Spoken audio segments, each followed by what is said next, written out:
Hello, hope everybody is doing well today. Yeah, got quite a few things to go through. I've been kind of like, I guess, not paying as close attention. That always happens when I first start out because it's like sometimes my first time talking actually audibly throughout the day.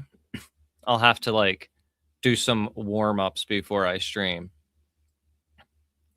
Really, you don't like the dispensary weed? That's interesting. I have found that when people grow it, it's better. But yeah, I haven't been paying as close attention as I usually do because I've been locked into writing my screenplay. I was working on it for a while, and then I saw a contest last week where they have a pretty big prize and they hook you up with like industry connections to try to get um you know try to get actually the show made because it's not for a movie, it's for like a show, because I when I tried to put it into a movie script, it was like way too long for that. um but yeah, so I saw that. I like was up late one night because I couldn't sleep, wasn't in a great mood, and I was looking around and I saw that, and it the deadline is like the end of this week, and I had a pretty significant portion of the pilot done, and that's what you have to send in. I thought it was done, and then I started looking into like what you actually need to do and what's required, um, and how screenplay would actually look. And it was it needed a lot of work. So I started, messing around with it, and I made it significantly better than it was before. And I think if it ever does get made, it will be better than the book just because I'm able to like explore different things and I'm forced to use dialogue a lot more. And in the book, I took a lot of narrative shortcuts and I was just like, oh yeah, this happened over the course of a few months or whatever. Or, you can't really do that with when you're trying to depict it visually. And then there was, I would say I would talk about whatever drama went down at a particular party as it related to the advancement of the story. But in the actual, if you're watching it, you have to break down how everything looks. Sorry about that. And that was super challenging at first, but then it got to be a lot of fun, especially when I started like slotting music in, because of course it's like a very music driven story since it's about the rave scene and stuff and my time in there. And that kind of unlocked a bunch of stuff, made it pretty cool. So I'm excited to send that in and see what happens. And if they don't, chances are I'm not going to win, but if I don't, then I'm just going to start sending it out to people to buy it. I have to like find managers, I guess. That's the first thing I have to do, and I have to send it out to a bunch of them. And and then I guess I got to go from there. But the things that I'll need for this contest at the end of the week is the same thing that I'll need to send to a manager. So if I have this ready for Friday or, Monday or whatever, then I'll be fine. Yeah, I think the deadline's on Monday, but I'm going to send it in on Friday. Then I'll be able to send it around and try to do some stuff. But as I've been working on this, I've been getting very inspired, more so than I've been in a while, and I've been getting it's probably because I'm picking up a new skill and I'm able to expand on this story quite a bit. And I've wanted to make this into this for a long time. Uh, the intimidation was just like putting it into a screenplay format, and it is still extremely difficult. But I think I've gotten the hang of it at this point. I don't need the second episode yet, but I've started working on it already just to kind of see how things will like expand. And at first, when I had laid it out, I was expecting the whole book to just run the first season and then I would do the sequel for the additional two. But at this point, I'm seeing like the main book being like 3 seasons with how things are getting expanded and stuff. So we'll see how that goes. But that's like my big project right now. I think it is one of my better uh, shots at doing something big, just because of the weight of the situations I was involved in and how everything is tied to like real life events that there are news stories about and stuff. Um, but yeah, that's been that. And I literally have been working on that thing for like 12 hours a day. And it has been kind of nice in a way to be a little bit unplugged from the news and just be just into something creative. And then also the fact that I have to figure out music for it. I'm listening to a lot of music while I'm writing it, so it's like I'm doing that instead of like doom scrolling. So it has been like kind of a pleasant week compared to the one before it. So that's a positive thing.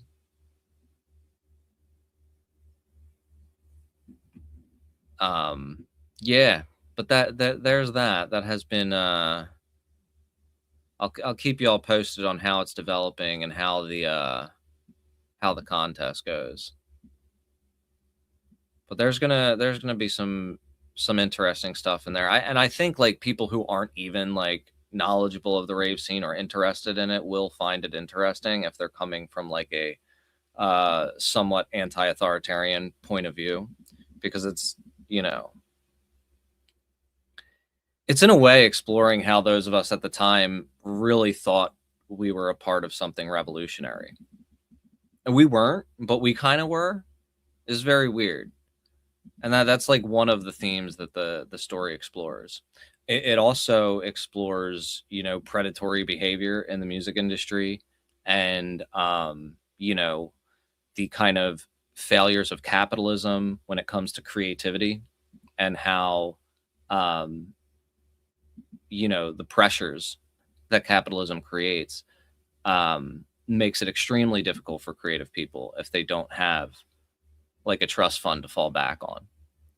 Um, so that there's a lot of like those kind of topics that like the book is really about those things. The rave scene and the movie or the series will be about those things just with the backdrop of the rave scene. And then also I think I mentioned this last week, but I'm also putting for the first year I threw raves, I was working at a funeral home as an apprentice mortician, and it was that's a whole long story there. But I didn't really talk about it in the book. In the book, I think I had one or two lines about it, but it's like a whole storyline, and there are whole like characters and stuff in the funeral home. And one of the things that I did, because I had a really hard time like getting past this point where when you're writing, you could use a lot of exposition and you can kind of explain things would happen and you could kind of take that narrative shortcut. Um, so to give the viewer downloads of like what happens over a long period of time, I have this situation where like I'm good friends with this embalmer at work who I talk to about the things, and that's how the audience can catch up on things that aren't explicitly in the visual scenes. So that is quite interesting. Um, Bringing that element into it, I think that will make it more enticing to people I'm trying to sell it to as well, because that makes the story even crazier, which it really is. Like I look back sometimes and I'm like, what the hell? Um, I actually was working at a funeral home during the day and selling drugs and throwing raves at night. Like what the fuck? Um, and then it turned into this whole thing um, that led to, I guess, 10 years as a professional anarchist. And now I'm trying to figure out what's next, I guess. But yeah, if the most recent video I put out was the psychedelics one, which was about how the billionaires are kind of and big pharma, the tech bros are kind of taking over psychedelics to some extent and are changing the culture and the way that we think about psychedelics. So I think that's really interesting to check out. If you haven't seen it yet, it's on the featured tab on my homepage. That's where I'm going to put all the videos that I think are like, you know, uh, that I put a lot of work into and that I really think are going to kind of be like evergreen content and relevant all the time. So definitely check that out if you haven't. People have seemed to like it. I've gotten a little bit of pushback, but it seems that the like one guy who wasn't mentioned very fondly in that video and who has been waging the smear campaign against Symposia, he sent some of his people into the comments section and into the comments on my social media to say that they worked with Exxon Mobil and all this other stuff and had sketchy funding, which I looked into and I didn't find to be very credible. They also said that like one of the guys that used to work for him worked in the crypto industry, and I was like, yeah, I met that guy personally. I know who he is. I used to work in that industry as well. So, I mean, as cringe as it is now, it wasn't always like that. Some of us got in through the whole like Silk Road thing, but I'm way out of that now. But yeah, I think I'm gonna explore more on that topic as like this changing psychedelic culture. I was going to put out a video. I talked about it on the stream last week about the time I visited the Christian DMT cult by accident. I have a clip of it from the live stream last week. I have the thumbnail ready to go, but because I'm applying for like certain jobs right now, I don't want the first video on my thing being like the time I visited the DMT cult. So I'm like holding off on publishing that video until like maybe I get some rejections from some of those more professional places that I have a better chance with, and then I'll release that video. You know how it goes.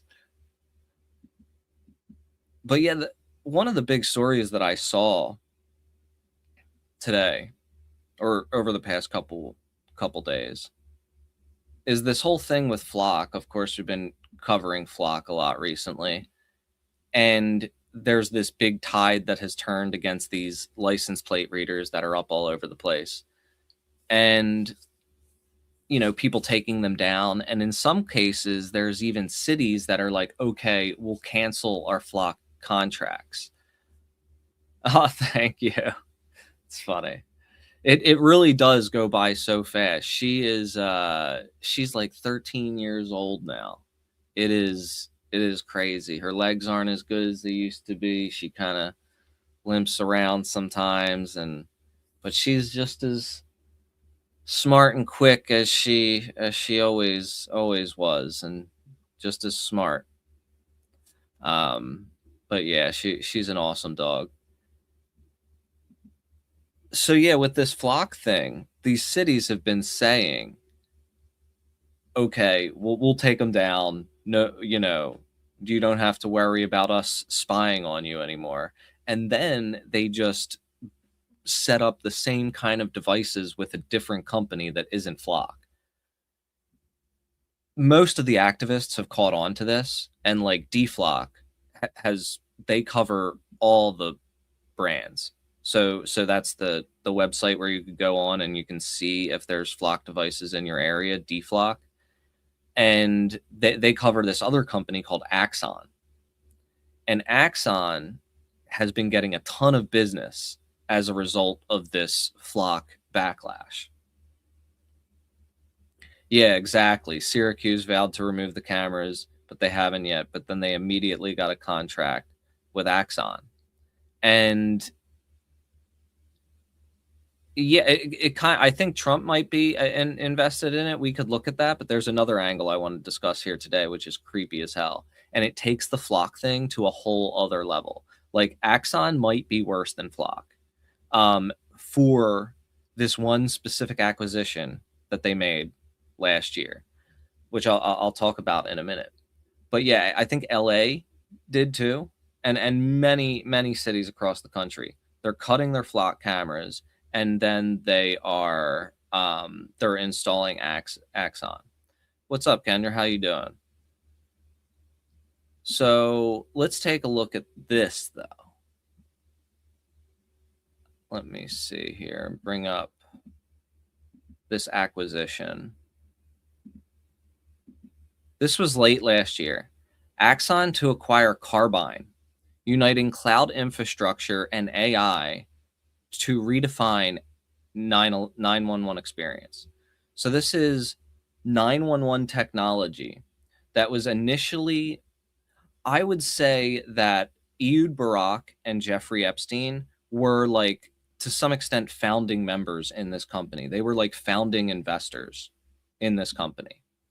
I believe that Ehud Barak has been forced to step down or cut his ties with Carbine. He probably still has a lot of stock. But what Carbine does is it's this massive infrastructure for 911 services. So like when people call 911 for police, medical, or fire response, the 911 operator is able to hijack your phone, like not just see your GPS so they could send the people, but literally look at what is going on in your room. So they can turn your camera on and they can kind of see what's happening in case you need help. And I talked about this when I was researching Epstein. So I have a clip that's going to be good to watch. But let's just look through this. This was in November of 2025. The global public safety technology leader today announced it has entered into a definitive agreement to acquire Carbine, an innovative emergency communications and response platform serving hundreds of agencies protecting more than 250 million people worldwide. Yeah, that's the other thing. This was already in use throughout the country and probably in other countries as well. But this is being combined with AI and the LARPs now, which is the license plate readers that build a profile on you. By bringing together Carbine's cloud-native call routing and prepared by Axon's AI-driven situational insights, Axon can now deliver the most connected and intelligent 911 platform, uniting every stage from call to closure. Together, these capabilities will form Axon 911, a next-generation fully integrated solution connecting emergency callers, dispatchers, and responders with real-time context and clarity. With these capabilities combined, Axon will provide real-time intelligence from the moment a call begins through the field response, investigation and Axon evidence, and ultimately resolution within the justice system, improving outcomes and protecting even more lives in places. So it says ultimately resolutions within the justice system. So this tells me that this real-time intelligence or images and video that they get when they hijack your phone can be used to prosecute you or other people that are in your vicinity. Like you can see the case that they'll trot out. They'll say if you're being attacked, you can kind of put your phone on somebody and capture that as evidence, but really it's just going to be used against you. Well, that is that. Yeah. A couple of well-placed leaves prevent the cameras from getting a usable place, the more you know. And there have been a lot of people who have just been standing out there with signs and stuff.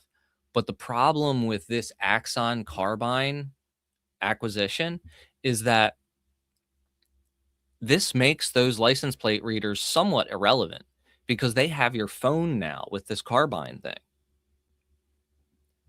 So that if they are able to look into everybody's device through the camera, then they have a flock like on all of us at all times. And last week I was complaining about how we shouldn't have to give up our treats to fight the system. Maybe I was wrong. By uniting Axon's 30-year legacy of innovation with Carbine's cloud-based call management platform, we're closing the gap, giving call takers and dispatchers instant visibility and connecting them directly to officers in the field. It's how we transform a call to help in the first moment of intelligence. Let's take a look at this video. I made this. This was from one of my live streams 6 months ago. Let's see. I'm going to bring up the relevant.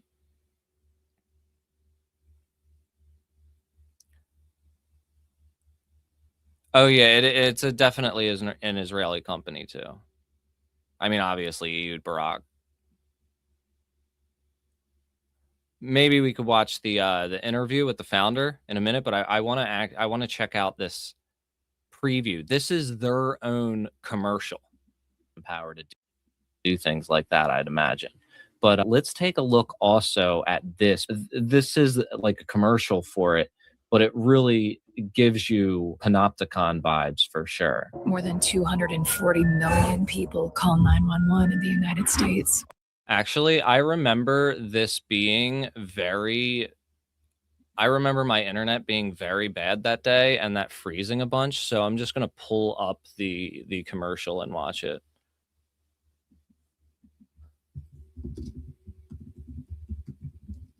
Because the first time that I watched this, I was only paying attention to Carbine. I didn't know who Axon was. Every year, more than 240 million people call 911 in the United States. Moments when every second feels like forever. But the longest moment is the one waiting for help. Your car can drive itself. Your watch can warn you before you're in danger. Your fridge can order milk. But when you call 911, the system built to send help still runs on decades-old technology, built for landlines, blind to video, and too slow for a mobile world. This isn't just a miss. It's a mission-critical gap, and we're closing it. AI script.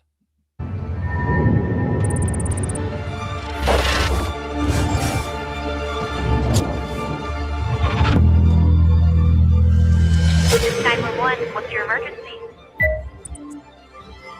They make it seem like the world is just such a dark and scary place. You need to be monitored at all times or you're going to be killed. So he went somewhere in that direction. See, but look, she holds up her phone and is like, he went in that direction. That's the bad guy.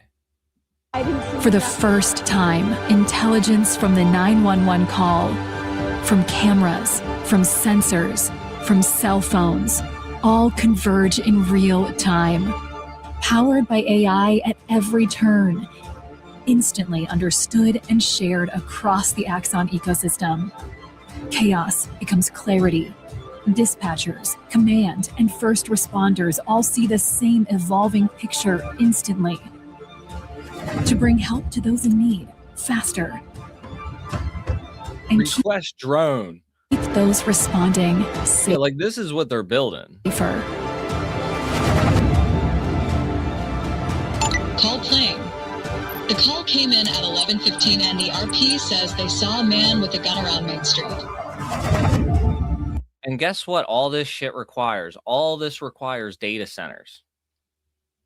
And that's why I really think that so many of this forced data center rollout where they just will not accept any opposition to it is because it's a government program that is very tightly connected to what they consider national security, which is really just security for the powerful.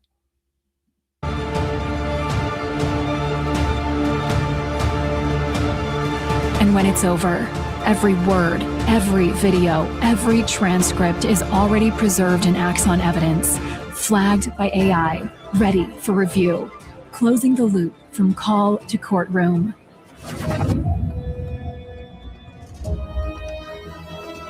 The 911 call.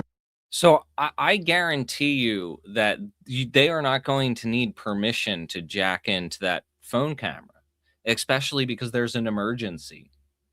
And you could see if like somebody's like, all right, I've been mugged. The guy ran that way. They can be like, all right, let's look into everybody's phone that's in that vicinity and, and see who it is. But that means they're looking in everybody's phone in that vicinity. Tomorrow won't just start a response, it will shape it. At every moment, from call to closure, we're saving seconds. And saving seconds saves lives. So yeah, even their propaganda is creepy as hell. Let's see this interview with this this guy. Where did I find that? Yeah, it's another short video. But I think Axon is worse than Flock because of this acquisition. I don't know if Flock has the ability to just look into everybody's phone or turn on the camera in everybody's phone. That's creepy as hell.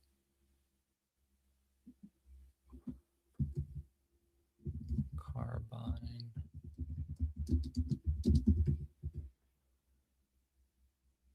Yeah, here's this guy. Check this out. In the ever-critical field of emergency services, innovation.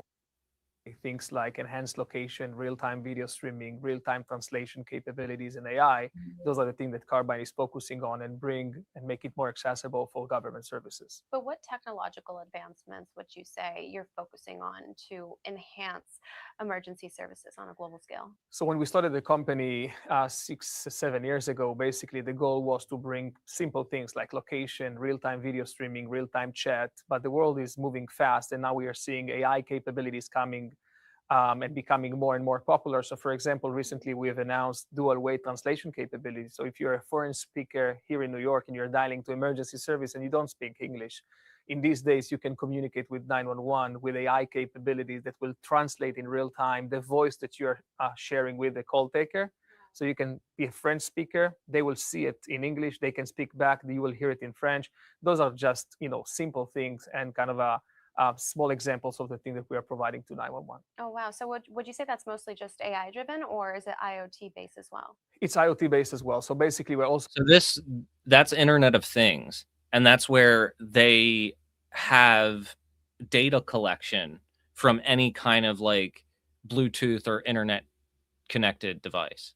So integrating into anything that can share data with 911, whether it's your smart car, smart watch, your Alexa in your apartment, all of those things will be eventually connected into 911, and Carbon basically with our API enable kind of a smarter communication. So your smartwatch going to be connected to 911 with 911 agencies. What sort of challenges are you anticipating that might arise? And he's just saying this shit out loud.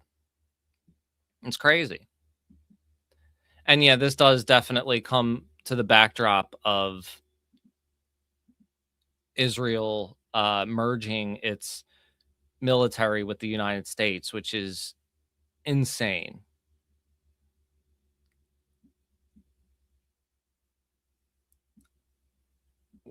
It was over $500 million, that acquisition.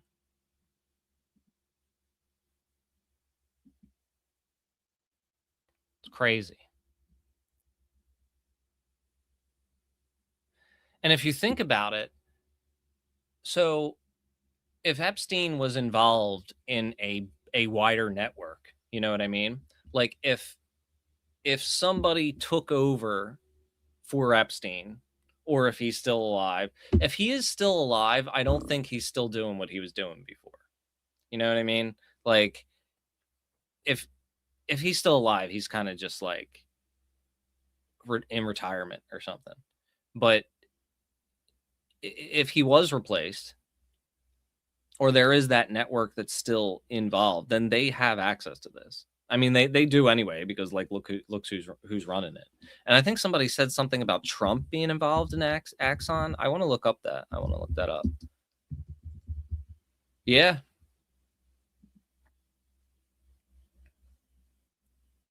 Right here it says Trump bought as much as $5 million in Axon stock before ICE sought 220 million taser deal.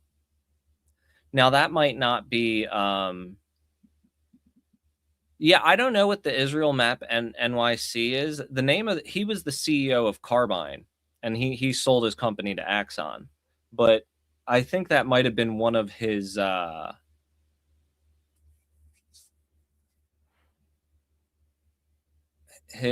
side projects. So yeah, that's no joke. And then this says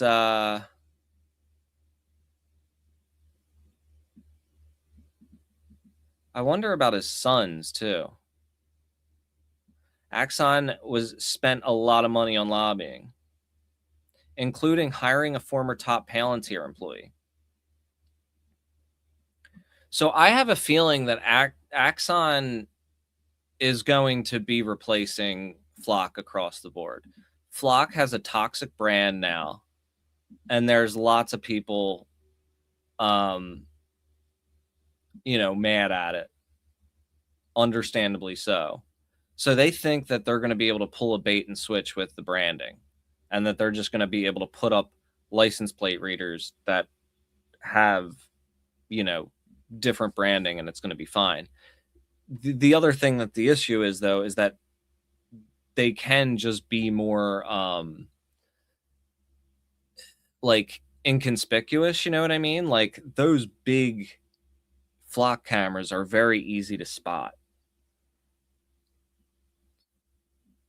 And they have the technology to make them, if you get rid of the solar panel and maybe hook it up to a battery or the electric grid instead, which they can easily do.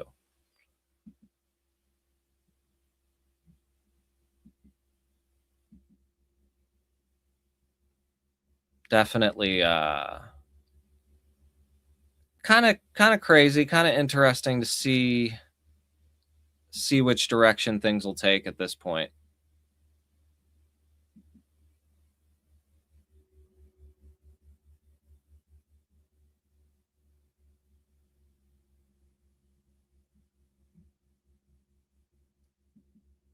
There's also been a whole lot of oh yeah, I mean there's a lot of there's a lot of people who are, I would say, in positions that can influence what's happening in Palestine, and they really do have like apocalyptic belief systems. I always kind of wonder who is using that stuff as a avenue to like power or whatever, and who actually buys into it. They have the whole thing with the temple, destroying the temple or redoing the temple, and then turning it into their own thing, and then the whole red heifer thing where it's like if there's a red cow or a cow with red hair, that means the apocalypse is coming. And then there's the tons and tons of Christians like who have that apocalyptic belief system where they think that everybody in Israel or in that region has to die for the rapture to happen. It's kind of wild how many people close to the trigger, so to speak, have the apocalyptic belief systems. I don't think Netanyahu does personally. I think he's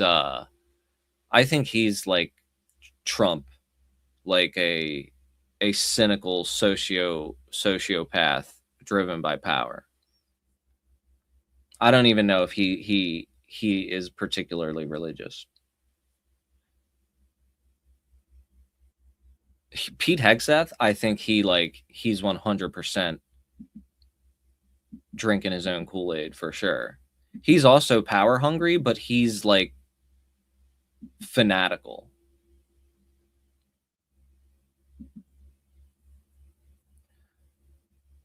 I saw today a 25-year-old man, U.S. citizen, was deported to Mexico.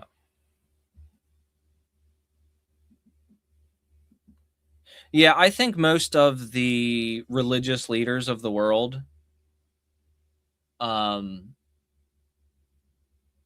they use it as an avenue to power.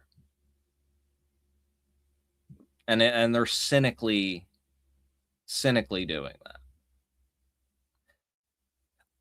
There are, of course, exceptions. Like, I feel like the current pope, for example, definitely believes.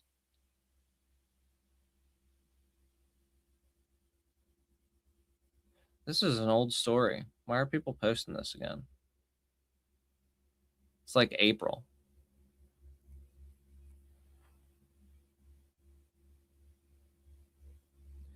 A judge is like denying his return, though, apparently.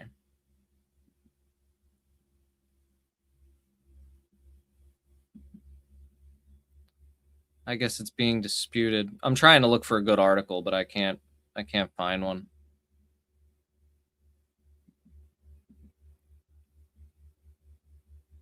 I think there's a lot of yeah, here's the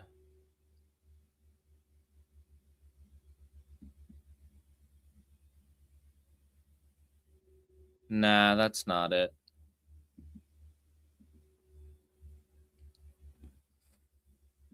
Yeah, this is the thing that happened in April. He's still trying to get back, and people are trying to push for his return. Brian Jose Morales Garcia. He was born in Denver, and he has a U.S. birth certificate, and they sent him to Mexico, and he still can't get back. This shit.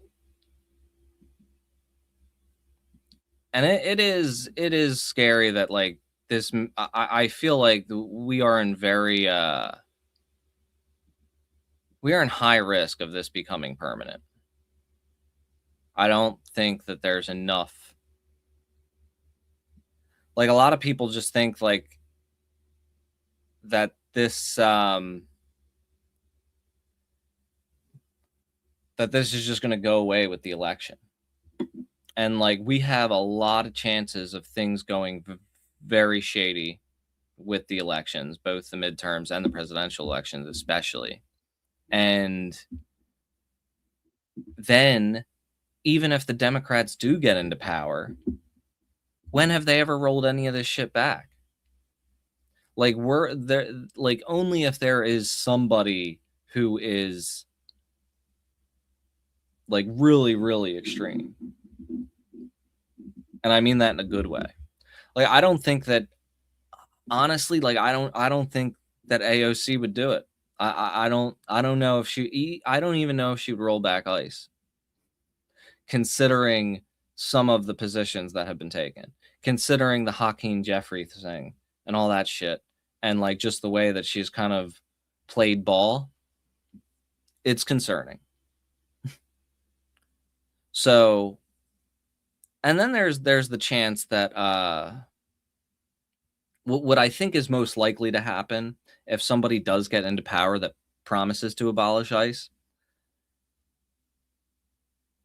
they may abolish the agency and just turn it into something else. That's probably the most likely thing. Like, usually when a government program or a government agency becomes a toxic brand, they just replace it with something else. Yeah, Van Jones is a joke, man. That guy.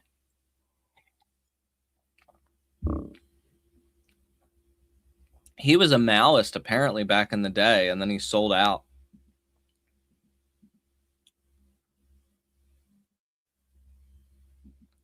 Breakthrough News has been subpoenaed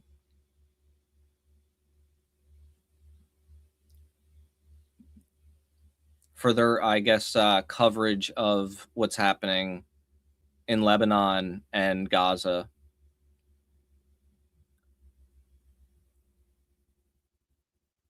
I mean, and just in general, I mean, they have a lot of good content, but I know they have been really, really good on foreign policy. I think this is among the whole Red Scare, Black Scare situation.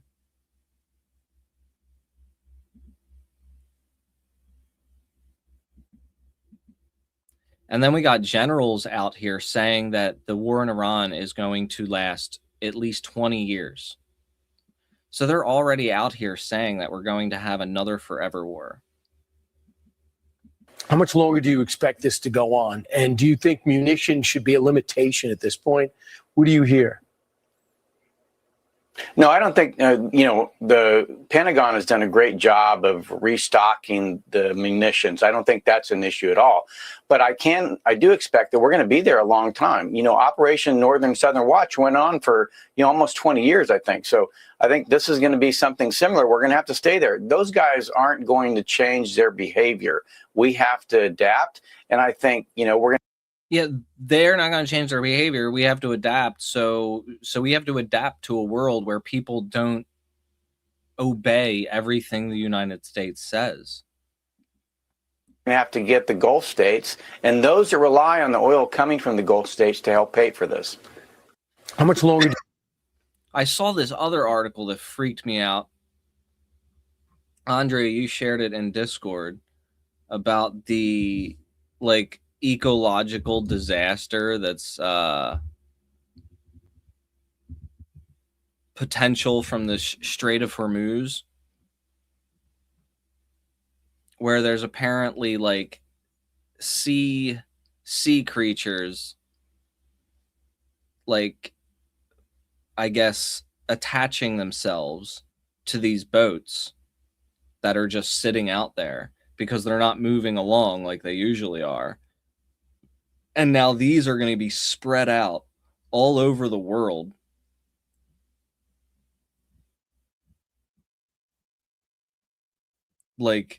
Unreal. I hadn't even considered that.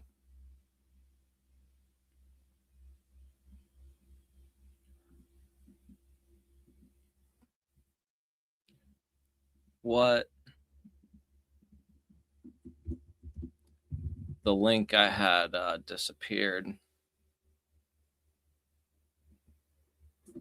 Yeah, invasive species. That's exactly it. I'm going to pull up a video real quick.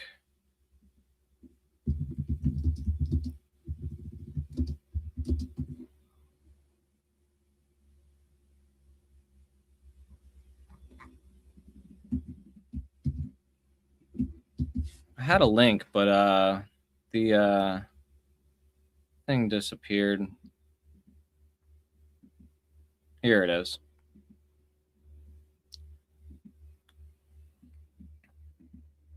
Well, it was a deadly cat and mouse game of missiles and drones playing out across the Strait of Hormuz. A U.S. official telling us that the two countries have now agreed to stop attacks and allow ships to move freely through the Strait of Hormuz.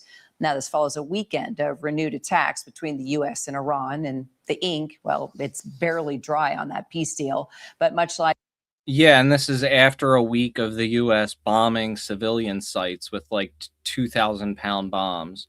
This entire war and all the negotiations that have taken place, Iran is yet to confirm that that agreement even exists. The regime now insisting it has sole control over the strait, contradicting the Trump administration even more.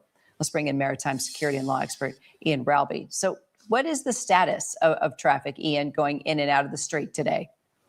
It's a trickle. It's not zero, but it's not much. We saw about 24 ships go in and about 20 come out yesterday. And so that is a far cry from the 130 to 160 we used to have on a daily rate, but it is not zero. The challenge is that nobody really knows what's going on. And I think it's become clear that what was termed a peace deal was more or less a framework for a ceasefire. And we still don't have clarity on where things are. So a lot of ships are stuck, sitting and waiting to find out what's really happening. All right. Well, Iran, we know that Iran attacked an oil tanker over the weekend, marking the second such attack on commercial ships in just the past few days. So why does this keep happening when there's supposed to be some type of ceasefire in the works here?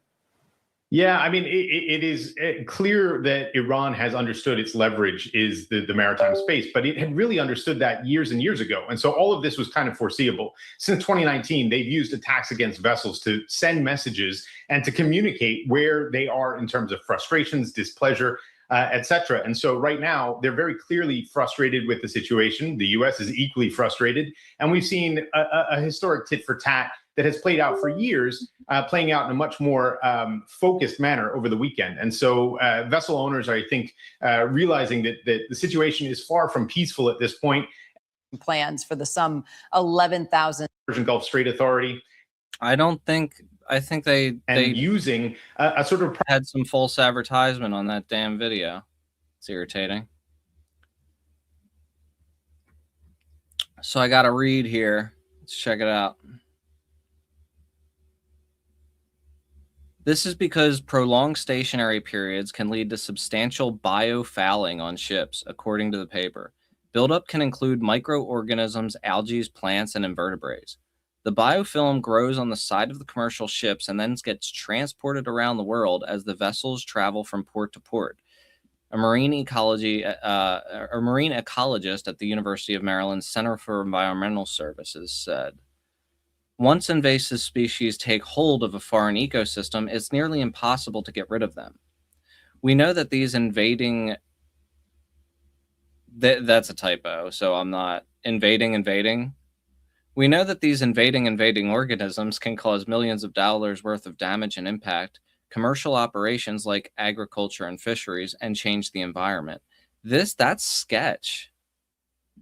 One example is the zebra mussels of the Great Lakes, Tamburudi said. Native to the Caspian and Black Seas, south of Russia and Ukraine, zebra mussels quickly spread in the Great Lakes in the 1980s and are now present in the Mississippi and St. Croix rivers, according to the National Park Services. They've also now spread to the West Coast due to human transport. There is little to be done to remove zebra mussels once they have become established in a body of water. Ecologists have been battling with the invasive species for 50 years. Ships are typically coated with an anti-fouling paint formulated with chemicals to prevent marine animals from adhering to or growing on them. But when ships sit around for a long time, the coating no longer works well, allowing for the possibility of extensive growth. During the COVID-19 pandemic, many ships from around the world were stalled for long periods of time, allowing for this kind of growth. Yeah, I guess this kind of has happened before.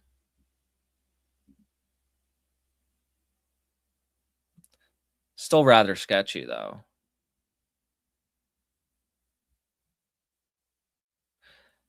So many things that this war is fucking up.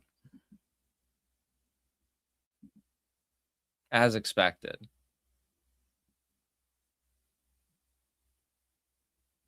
I forgot about to pull this up, though, when I was talking about the data center thing with the surveillance. A physics teacher was arrested and dragged out of a county commission meeting for clapping in support of banning data. Very clear at the beginning that each person is given their 2 minutes, and we're trying to be respectful of that. Snapping, clapping, any other rude comments or anything, we will ask you to leave. You've been finally warned, and we're done. We are who matter. We are the people, and the table belongs to us. So that's bullshit, first of all. You can't voice support for something that somebody's saying to show how overwhelmingly popular that position is. Right there, they're trying to stifle people's voice. Thank you. All right, next one. Will you take the next person out the class or anything, please? Thank you. Yes. I am working. Yeah, I have a right to class. So I'm here. Come on, drag me out. Come on, drag me out. No, don't. Please let go of this. Imagine watching your teacher be a total fucking badass. No, Jay. I'm just asking. Yeah, turn over. Come on. Get on your feet. Get on your feet, dude. It's not okay. Not okay, guys. That's ridiculous. Look at how they're fucking carrying it.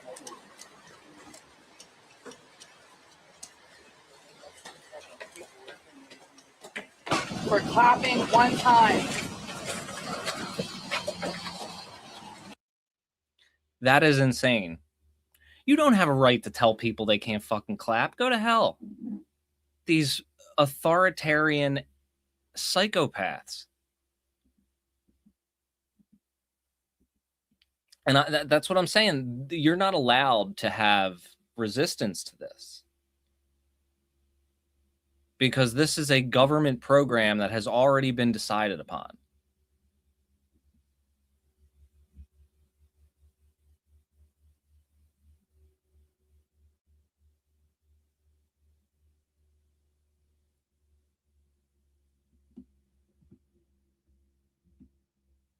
I definitely think there's a lot more to like. This is not for AI videos and AI art and AI writing and all that shit. It is not for the chat bots. We already had the data centers for them.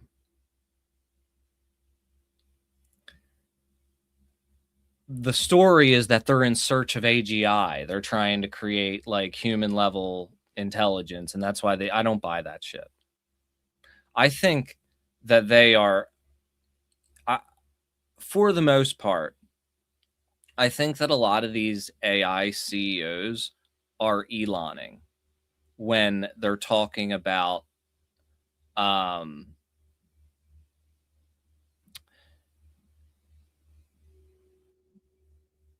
like they're talking about what's going to happen in the future. And by Eloning, I mean this.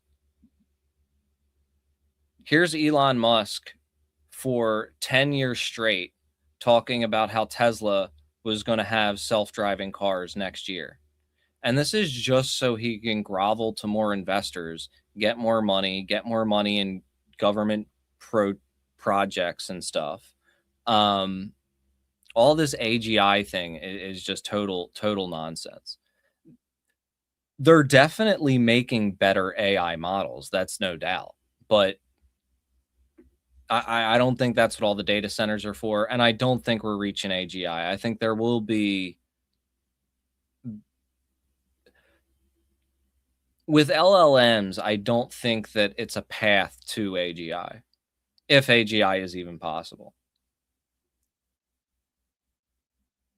Now, I'm not like an expert. I have some knowledge. I feel like I have enough knowledge about it to understand that, though. Tesla car next year will probably be 90% capable of autopilot. Like, so 90% of your miles could be on auto. You know, for sure, highway. 12 years ago. So we're probably only a month away from having autonomous driving, at least for highways. A month away. And for relatively simple roads. I mean, my guess for when we'll have full autonomy is about 3 years. 3 years. Approximately 3 years. If you think about fully autonomous vehicles, which have passed through regulatory approvals, have passed through in-city driving and traffic conditions, how far do you think from a time frame perspective we are for that becoming reality? Particularly highways that are that have barriers so that you don't have pedestrians. That's also relatively easy, and like a Model S and Model X at this point can drive autonomously with greater safety than a person right now. Yeah. My point is, when does it get to be where you don't need to be sitting behind a vehicle? I can have my 75-year-old mother who doesn't speak any English, who doesn't drive, be able to be transported from point A to point B by just sitting in a car by herself and being taken. I think we're basically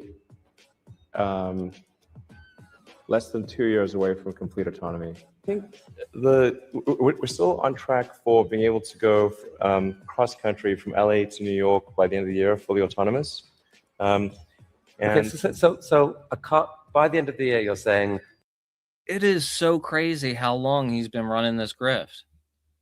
2017. Let's skip ahead. Let's say talking maybe 18 months from now.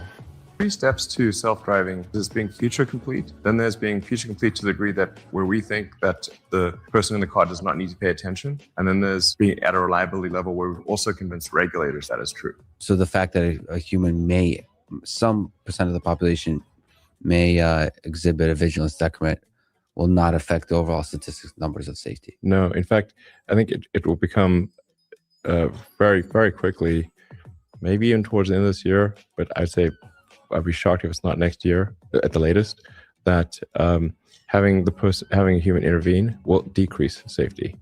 So there's three levels. We expect to be feature complete in self-driving this year, and we expect to be confident enough from our standpoint to this year say that we think people do not need to touch the wheel, look out of the window sometime probably around, I don't know, second quarter of next year. And then we start to expect to get regulatory approval, at least in some jurisdictions, for that towards the end of next year. We're going to do the robotaxi thing too. Only criticism, and it's I think when a lot of people watch stuff like this, they're not thinking about the other layer of shit that's happening.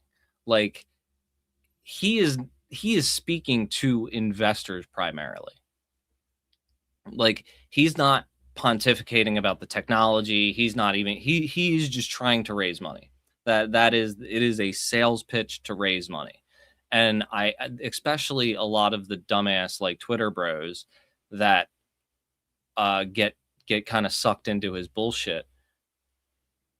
I don't even think that they realize that. And which is weird because they are in the same businesses where money needs to be raised as well. And like you should know that shit. a fair one, and sometimes I'm not on time, but I get it done. The fundamental message that consumers should be taking today is that it's financially insane to buy anything other than a Tesla. We're extremely confident of achieving full autonomy and releasing it to the Tesla customer base next year. And we are discussing level 5 autonomy, so really full autonomy. Based on your current understanding, how hard do you think this full self-driving problem, when do you think Tesla will solve level 4 FSD? It's funny because that dumbass was just asking him the same questions 2 years ago, and there's no interrogation about that whatsoever. I mean, it's looking quite likely that it will be next year. How hard? Because if he does interrogate it all, he won't get these assholes on his show anymore, and that's the only reason anybody watches him. Is it as a problem to solve? Because you've made predictions in the past about autonomy, and some of those haven't come to fruition at the same time. Has your understanding of the problem of autonomy changed over the last few years? Yes. I would say that self-driving is one of those things where you think you're getting there, but then you end up asymptoting. Your progress is initially linear and then looks logarithmic and sort of tapers off. Now, at this point, I think we are no longer trapped in a local maximum, and it appears, my best guess is that we will get there this year. I think. So yeah, he was pressed on it by that one guy, and his answer was still the same, like next year. It's like Trump's 2 weeks bullshit. I think Tesla will have sort of a ChatGPT moment. Maybe if not this year, I'd say no later than next year. Wait, say that again. I'm sorry. You're going to have a sort of ChatGPT moment. Oh, you will. In terms of suddenly it will. Yeah, suddenly 3 million cars will be able to drive themselves with no one. Right. We'll move from supervised full self-driving to unsupervised full self-driving, where the car you could fall asleep and wake up at your destination. You can think of it like individualized. Yeah, and just a couple of weeks ago, I was talking about a story where a self-driving Tesla drove through a grandmother's house and killed her. So it's not looking great there.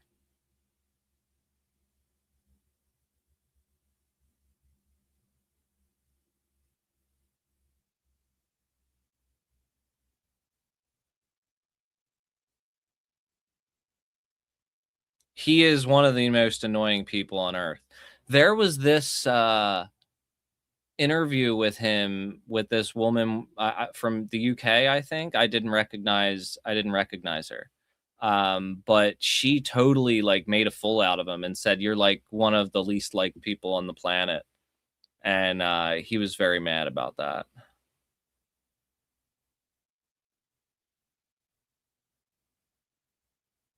Yeah, I have seen that China's self-driving cars are really good, that BYD company or whatever, but they are not allowed to be sold here for, you know, protectionism reasons, essentially.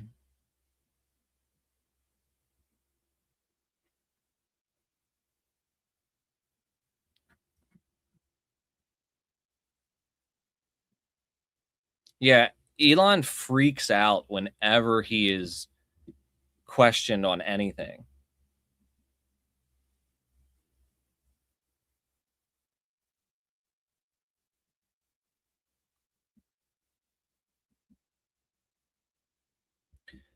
Interesting thing I stumbled across recently. I'm not sure how new this is, but Howard Lutnick is apparently a major investor in Rumble, which is backed by Peter Thiel and Brock Pierce, who Brock Pierce was a very, very much Epstein related guy who invented Tether, or not invented, but you know, he was the founder of Tether. Honestly, like Tether was a ripoff of other things that were done before, like BitShares. I think it was BitShares.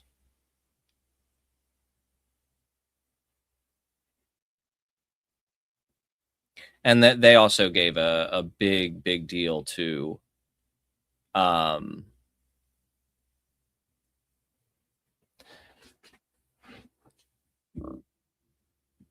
Andrew Tate, who is also a human trafficker. And the thing I was thinking about with Tate, which is pretty crazy, is that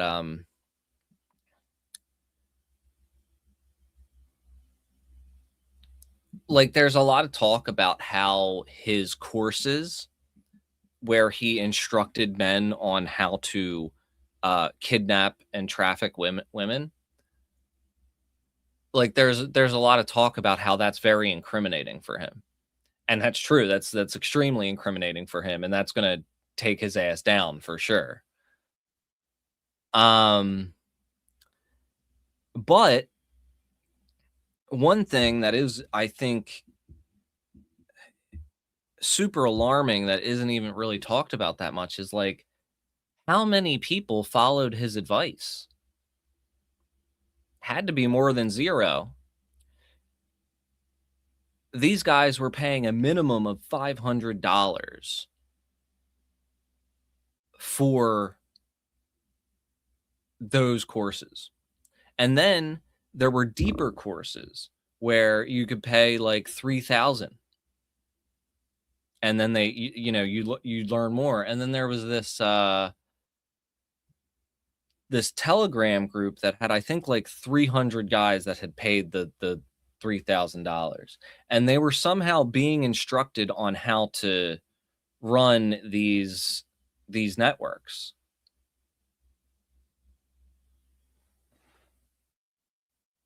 I don't buy that Barron was involved with the Tate arrest, unless by involved you mean he tried to get them off.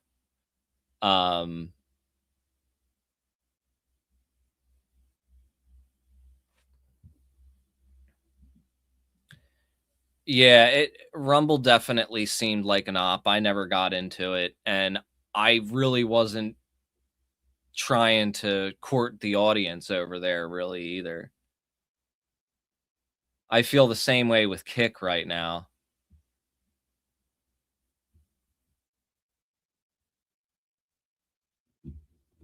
I did hear, though, that the Trump administration is afraid to touch the Andrew Tate thing because the evidence is just so overwhelming and it looks so bad, which, I mean, so does Epstein. But,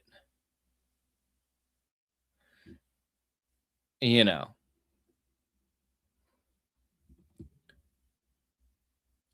But I definitely wonder how many of these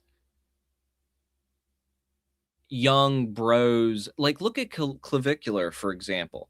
Clavicular perhaps not as predatory as Andrew Tate. Of course, he is half his age, but he also does the OnlyFans management thing, where it is extremely predatory towards the women, where he charges them 80% on top of on top of the 20% that OnlyFans already takes. And that's predatory behavior right there, even if it isn't like, you know, locking them in a Romanian mansion and forcing them to make content. So like that is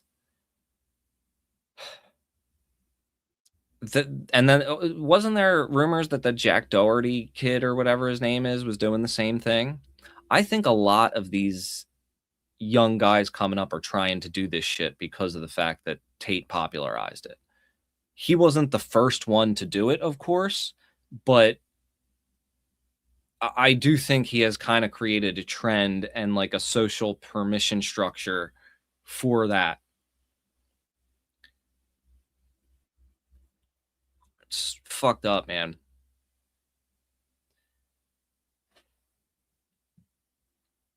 I don't think there has been enough attention on that.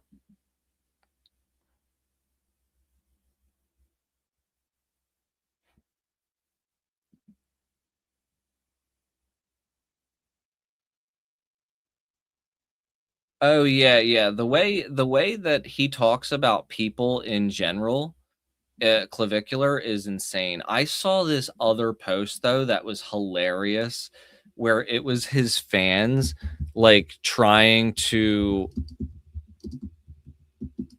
like cope about him getting arrested, and it was like he even looks good while he's getting arrested.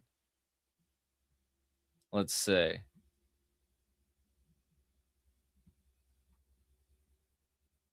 No, I found the video of him getting arrested and choked out. But somebody from his fan base. You're under citizen arrest. You're under citizen arrest. You're under citizen arrest. So I guess he's right there on the ground. And then all of his people were like, he still looks good. He still mogs even when he's getting arrested, getting choked out. Yeah, so much of everything that is popular is fake. Him in particular, there are armies of people who work in like the developing world in like you know, content sweatshops, essentially, where they have to constantly make clips and comment on clavicular stuff. And Kick has a whole like section dedicated to that. They're not actually Kick employees, but they outsource to all these click farms, and where they treat the employees terribly.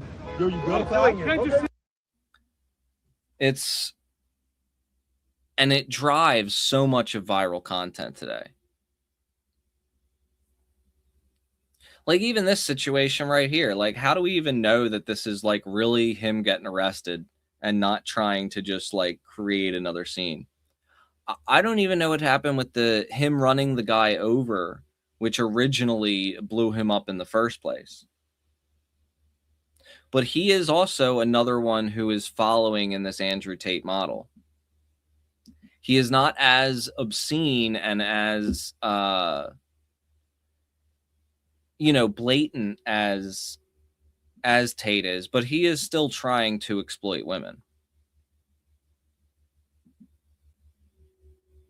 And like, I am definitely not somebody who is conservative in that regard. But he's like straight up taking advantage of people. It's one thing to enter a marketing agreement with somebody, like Like, hey, there's this big influencer and they want to market other creators on their channel. So they'll maybe charge a fee to bring them on their channel. That's fine. 80%, like no way in hell. Manage your whole portfolio or all of your content, the assets from all your content, the income from all your content. Hell no. That make your own money. But then there's the whole thing. He was funded by Peter Thiel when he was working in that house.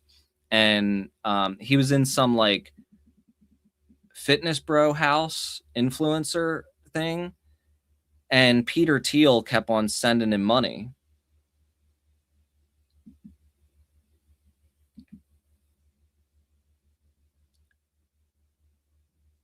And then he ended up blowing up. But one of the things is like Peter Thiel is very, very into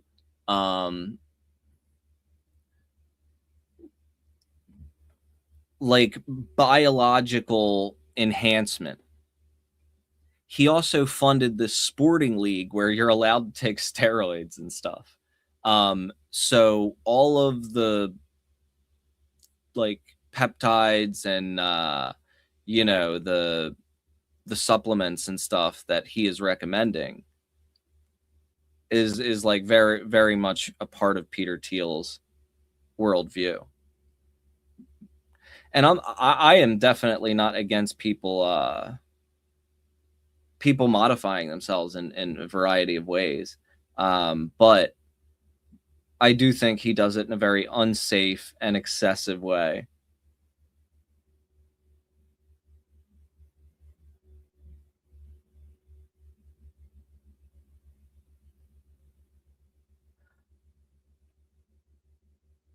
Yeah, I thought that he would be a flash in the pan. Like I thought he would be gone in a week, but the way that he has like captured people's imaginations is insane. I don't understand. It is truly bizarre. I do think that the fact that the people who control the algorithms really like his worldview and really want his worldview to be adopted by younger people. I'm trying to see if I recognize this area because I'm very familiar with the Miami, especially like South Beach area.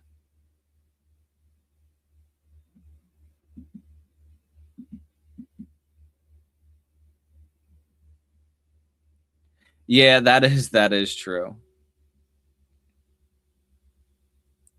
Another viral video I saw this week is super messed up, and it reminded me of one of just the most horrible, like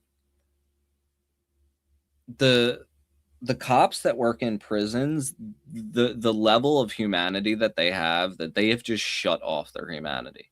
There's this situation here where this woman was arrested for shoplifting diapers for her son, and the cops are just treating her like garbage. Rest your hands right here. Do you know what you came in for today? Shoplifting. I shoplifted diapers for my son. You know that there are some social services out there, right? Yeah, we've tried the resources and we just didn't, nothing could help us right at this time because we've used them all up when we first got here for motels and diapers and everything else. So you're saying in New York it's a little harder to get social services, is that right? It's harder to get everything up there. There was $14.50. I don't know if it's all there. Enough for diapers? Yeah. Step over this way, and for now, Yeah, and then you don't have any money for food. These people. just have a seat right up in front, please. She said she was taking diapers. Is that what she was actually taking? Yeah, well, there was like diapers and some other grocery stuff. So. Okay. They don't feed you here, do they? Unfortunately, you missed that 6 o'clock. I ain't take my meds. I ain't eat. So what's the process after this? Well, because of the nature of your charges, I think it was like a theft 3. It's like stealing bubble gum. Okay. They're gonna let you go unless somebody else wants you somewhere else. No, don't nobody else want me. My son and husband walking around outside now waiting on me. I don't want them outside. 14-month-old baby. I'm about to eat, cuss him out when I get home.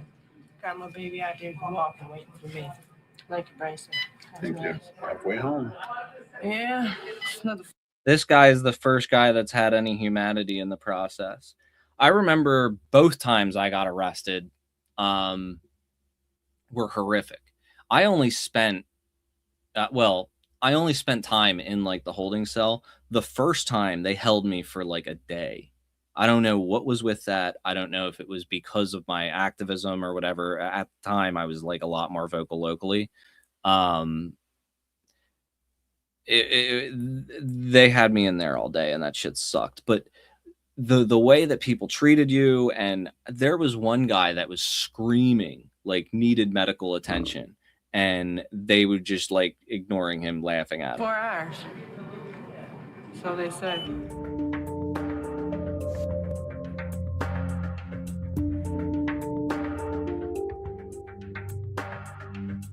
Were you able to get a hold of your husband at all? Yeah. I told him to take the good. baby home because it's raining. It's too cold for him to stay out and wait for me, and who knows how long this is going to take. But you guys do have a place to stay. Yeah. We'll be all right. Fred and I are going to stay with friends tonight. So. Oh, good. Well, it's good you got a chance to get a hold of them. Yeah. Let him know what's going on. I told him it'll be a little while. I just told him I didn't want him outside with the baby because it's too cold. And late. Very late. I mean, we've slept outside before, but I just don't want him out there now. It's too wet. He gave me a list of places that help with diapers and. So yeah, they have been homeless with a child. And you know, like we had I saw something earlier today that I think it was just 6 years ago, the richest person had like, you know, $300 billion or something like that. And now Elon's got over $1 trillion and everybody is broke. And everybody else that had 300 billion is like doubled it.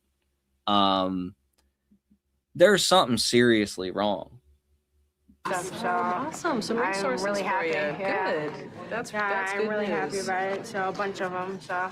Well, I hope we don't see you again. Yeah. Oh no, you won't. I'm not worried about that. No, I'm not a jail person. I hate it. I hate that I'm waiting here this long. So I've never been. That's what most of the system is for. It is for protecting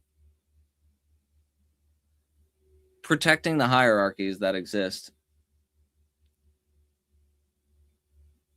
And that is protecting the class structure especially. That's why poor people are treated like a moral failing.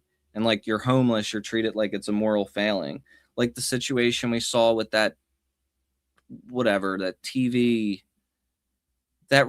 TV dick that tried to run for mayor in Los Angeles, where he wanted to just lock the homeless people up in ICE detention camps.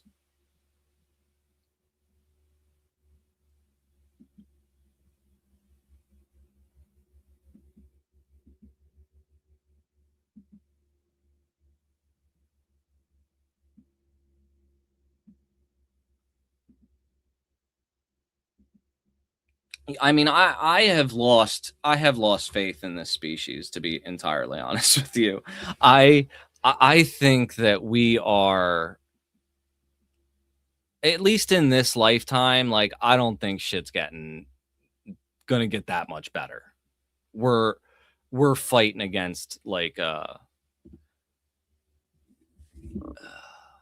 we're fighting against the tide.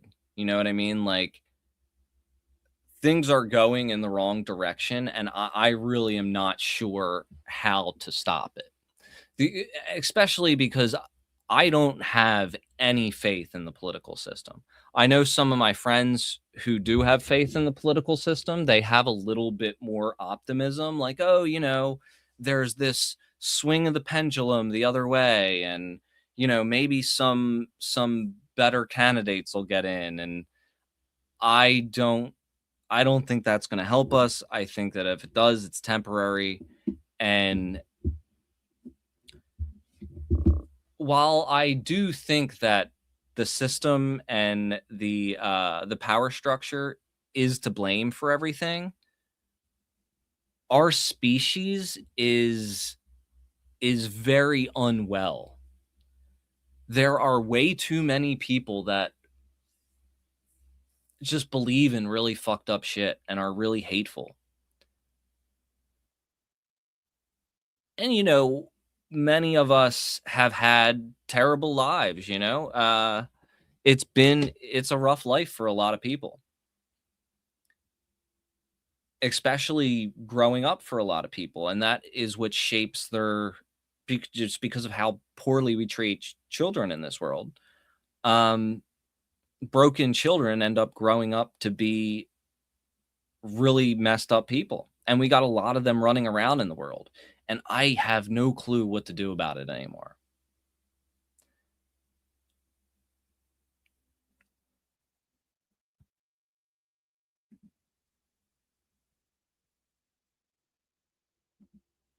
I don't think it's the human nature though. That's what I'm saying.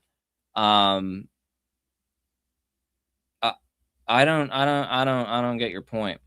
I feel like we have went very wrong somewhere. I don't think that we have to be this way, but I don't know about education either because people won't believe it. Like you could tell people all day long the truth and they don't want to believe it. Elon is a fascist, racist, misogynistic loser. Any of those things disqualifies him from being a human that I respect, and he's got all of them. He has no humanity. He's a very bad person. He is rich. That's his thing. So he can do whatever he wants. Like, I don't understand what there is to respect about Elon. But, you know, the education thing, I used to think, but I spent 10 years trying to educate people, and half of them became very fascist.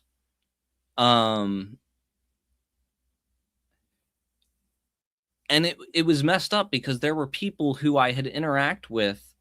No, he isn't. He's working on he's working on automated space fascism, communism for him and his buddies, and exterminating everybody else. He does not care about humanity at all. Like, look at all the Doge shit. That stuff killed people. He doesn't give a fuck about humanity. He wants to kill people that he sees as less deserving of life because he sees them as useless eaters. Exit and build, how is that going to change the system? Like, no disrespect, but how is us ignoring the system going to change it? I used to believe in this. I used to say this to everybody, but us withdrawing ourselves from the system, like, is just going to lead to more fascism because the people who are grabbing the system are fascist. I have a very hard time how anybody could think that Elon Musk is a good person or wants good things for humanity. He hasn't displayed it. He has not shown at all. Like, every single action he takes is villainous. But I think that you might have a higher I think you have a higher threshold for fascism than I do, to be completely honest with you. Because there are a lot of things that I would probably consider deal breakers about people where I don't respect them or would not want to associate with them because of certain beliefs. And that's Elon checks so many boxes. It's, I mean, the whole South African, like, everything about his story, he hasn't done anything good. Yeah, and look at how he's treated his daughter. Like, so many things. Like, these are disqualifying from being a good human being. But I do think that, like, trying to build alternatives is important. Yeah, I mean, conservationists want to plant trees conservatives want to control how people live and enforce traditions that uphold hierarchies. That's why I have an issue with conservatives, and I don't think that a conservative is a normal or a acceptable worldview, because like you're an authoritarian. Like conservative equals authoritarian. They do all this twisting to where they you know, oh, we're just worried about this, and it's like, no, you're being authoritarian. You're trying to control people's lives. But I do struggle in this era of trying to figure out what the path is, because I don't think that the prescriptions that I gave in the past were correct, with totally ignoring politics.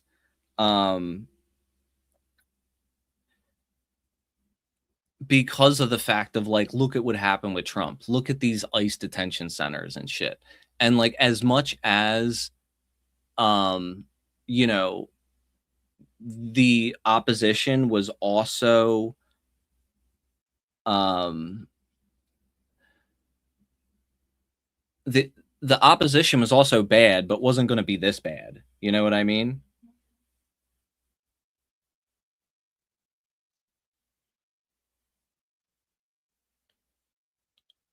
Nick Estes, he's a conservative for traditional bioregional stewardship. I don't even know what that means, but I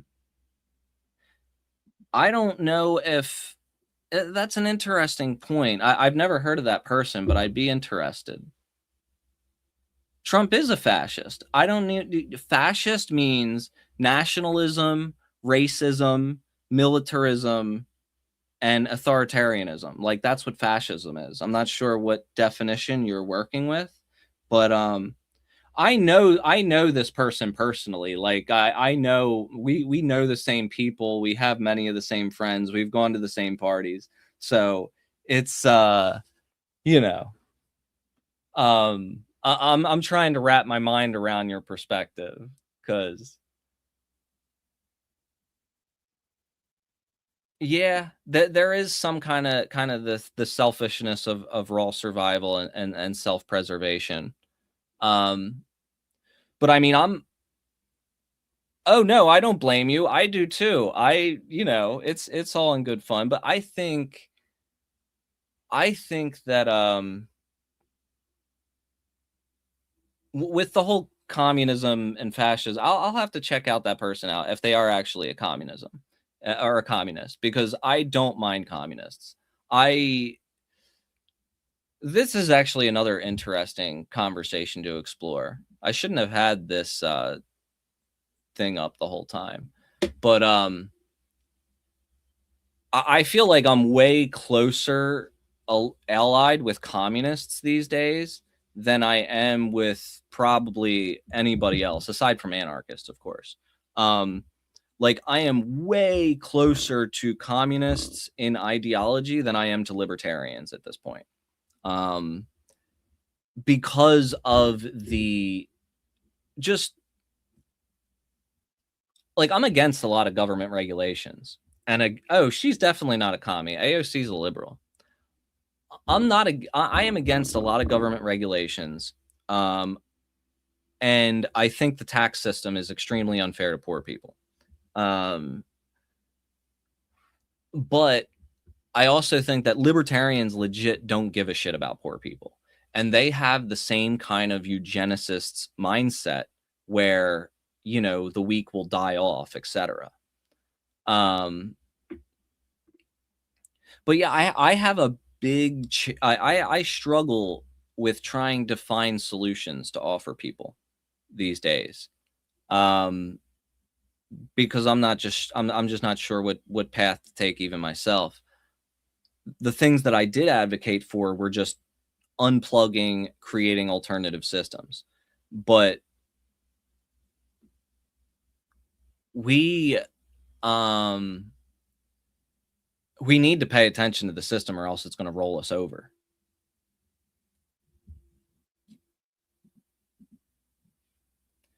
I agree with that. What's the point of it? I agree. Yeah, those are good. Those are good advice. I think for me, I used to have that's number 3. That's the thing right there. And I think that's a lot of the thing that I'm struggling with is that when I was younger and I was offering all these solutions, I really thought we could do it in our lifetime.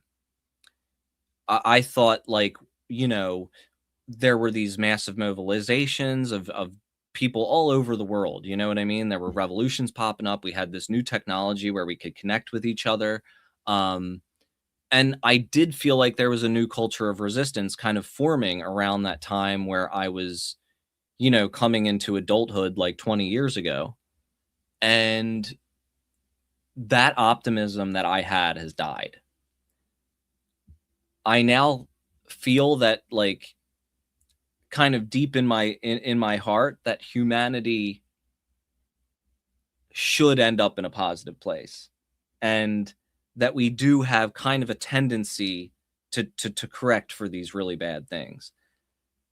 But at the same time, I do recognize that nothing's going to happen in our lifetime, and I'm probably going to grow old, hopefully grow old, and die in a situation where the government is very much like it is today.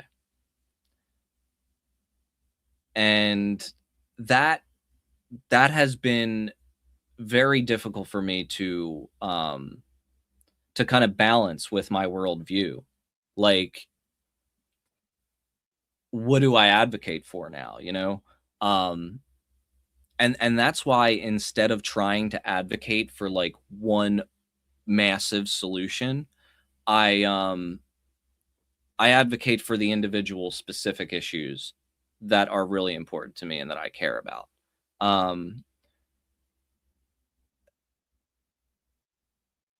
Because I feel like that's kind of the only way. Instead of telling everybody like the one size fits all solution for every society, or trying to get everybody on board with an ism, you know? Because I get what you're saying when you say I don't do the isms. I don't like the isms. And I agree with that to an extent, but I also think that there are certain like there are certain belief patterns that are a very, very big turnoff to me. And most of them center around lack of compassion and bigotry.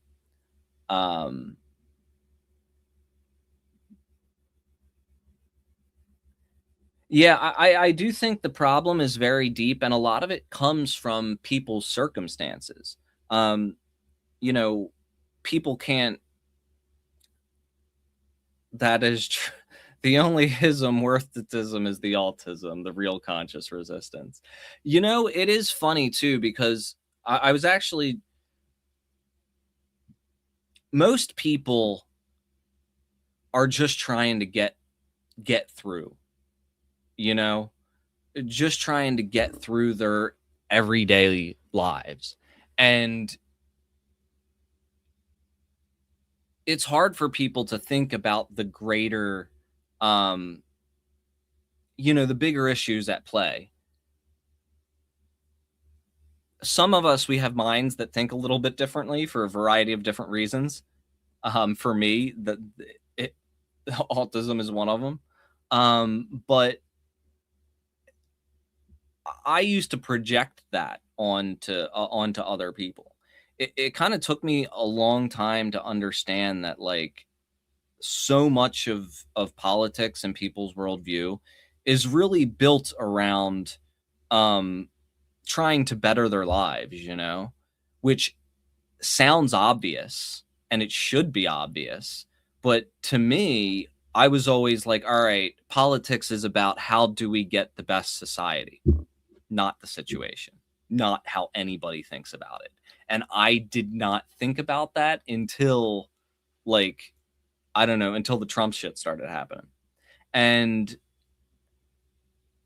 I still feel that it is very, very impossible to make meaningful change through politics. You know, as much as I cheer on many of the things that Zoran does, there are a lot of fundamental issues with the police department there that aren't going to be solved because of how that issue is handled. And that is one of the most important things of his platform when it comes to actually changing society, not necessarily improving the greater number of people's lives in the short term. It's weird. You know what I mean? So that's why when it comes to these days, even if a solution isn't entirely revolutionary, if it does move the needle and improve people's lives a little bit, I do support it. But I also want to see more revolutionary movement.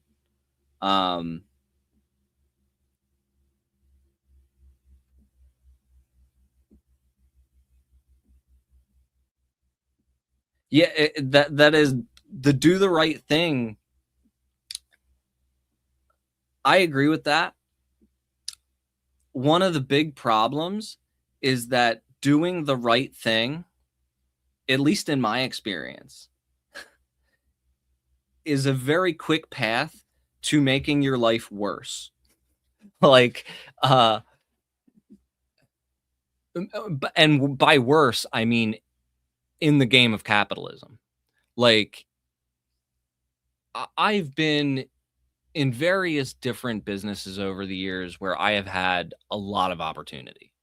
And those opportunities would only be executable if I went against my values in some kind of way, if I kept my mouth shut in some certain situation, if I partnered with somebody who I knew was bad news, doing bad things, you know,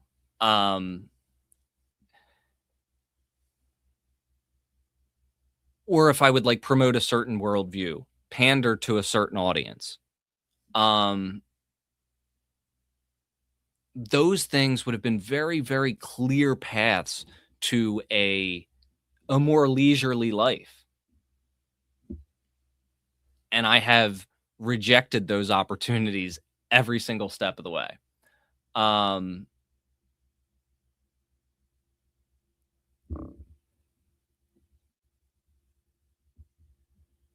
That is true. That is a very good point. There is the short-term good thing, and then there's the long-term good thing. And sometimes they are in tension.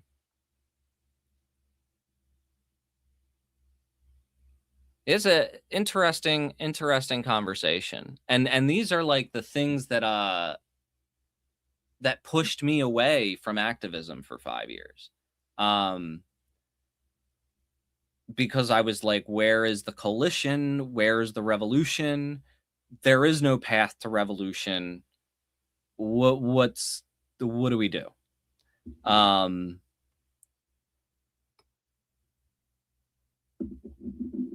Now it's like, maybe try to stop the war, stop the genocide. Like that is like my roll back the police a little bit.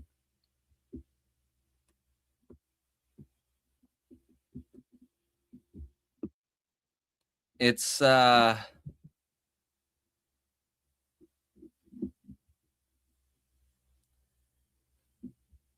Obama is another interesting one because that was kind of that was an interesting turning point for a lot of people, because he did excite a lot of people. It's the same way that Trump did, honestly. Like there is a lot of parallels between Obama and Trump on the left and the right. They're very different figures, don't get me wrong, but the impact that their presidencies had on their collective bases are very similar. Obama got a lot of young people very excited about politics for the first time. They thought he was going to end Bush's wars. They thought he was going to close Guantanamo Bay. They thought that he was going to arrest the bankers that created the 2008 financial crisis. He didn't do any of that. And it pissed a lot of people off to the point where they either became anarchists, became libertarians, became communists, or became fascists. And we have the situation with Trump where it was a very similar thing that played out. He got a very large base of people on the right, young people too, excited about politics for the first time on empty promises. And I honestly think that Trump had less of a desire to fulfill the promises that he made than Obama did. I think that Obama probably, especially if you look at the things earlier in his life that he was involved with and said, probably did want those wars to end and didn't want them to continue. But he played politics, and his position was more important to him than ending those wars. Getting elected for a second term was more important than ending those wars and giving people real health care. And that's my concern with AOC, because I do legitimately believe that she has anti-imperialist views. But I've also seen the way she plays politics, and she plays politics a lot like Obama. And that's definitely a concern. But the whole result of this is what we have large group of people on both the right and the left who are disenfranchised with politics. And I feel like many on the right are either going to become more fascist, Nick Fuentes style, or they are going to just completely check out.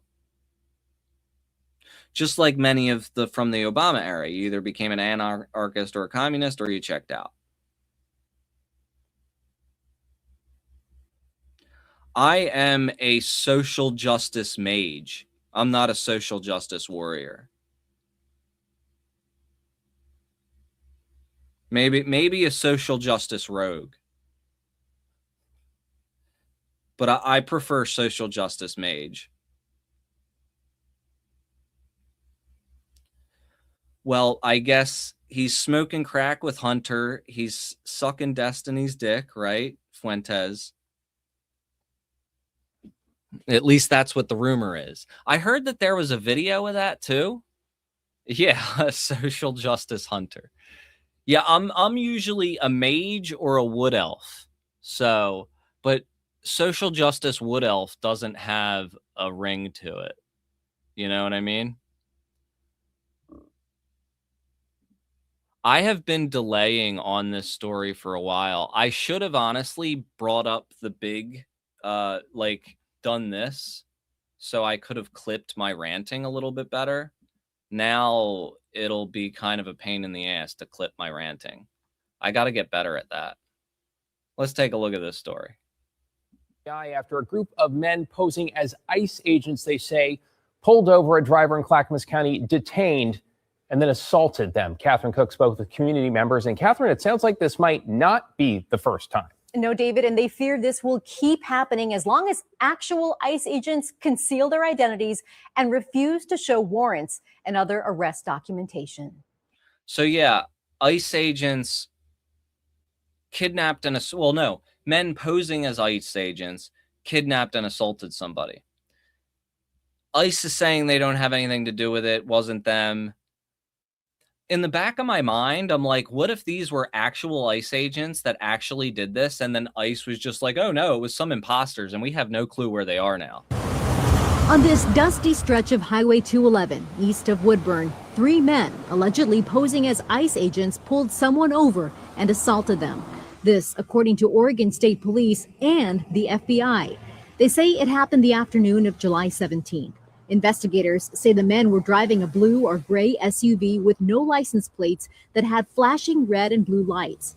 The men wore green shirts, face coverings, and tactical vests labeled police, and one of them had a rifle.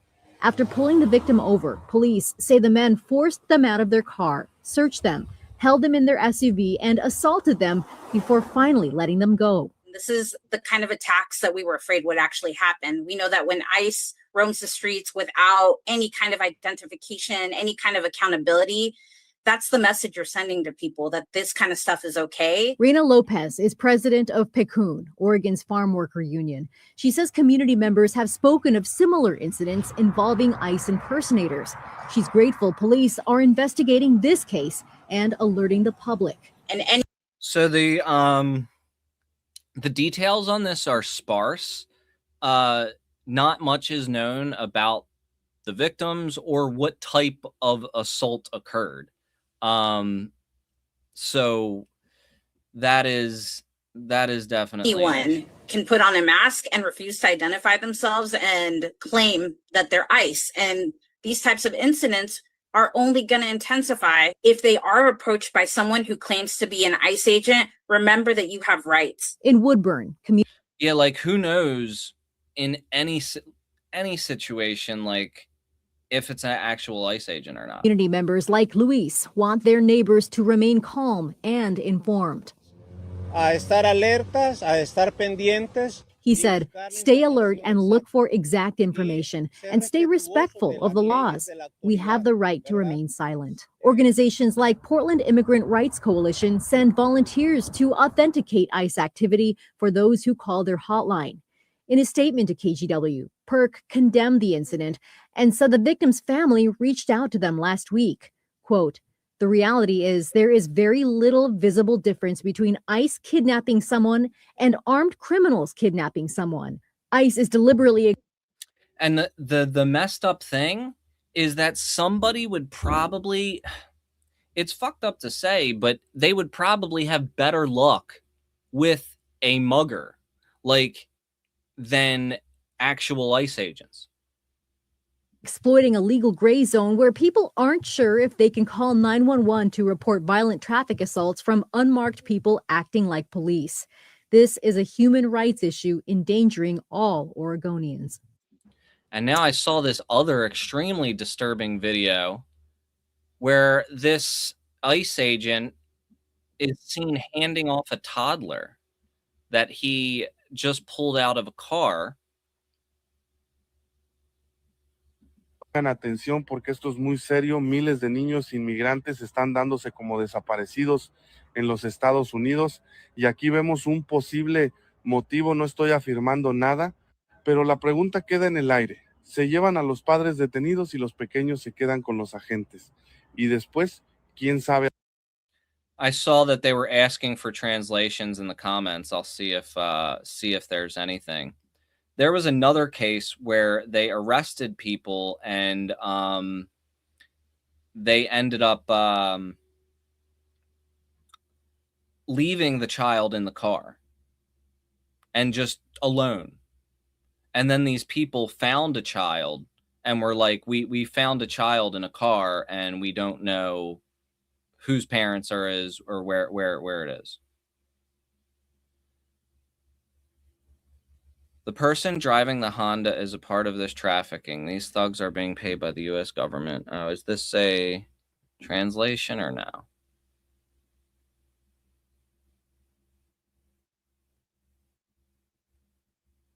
Totally twisted situation.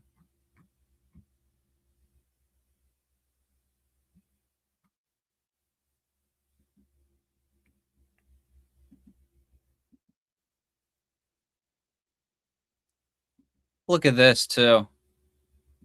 There was this White House Correspondents' Dinner thing.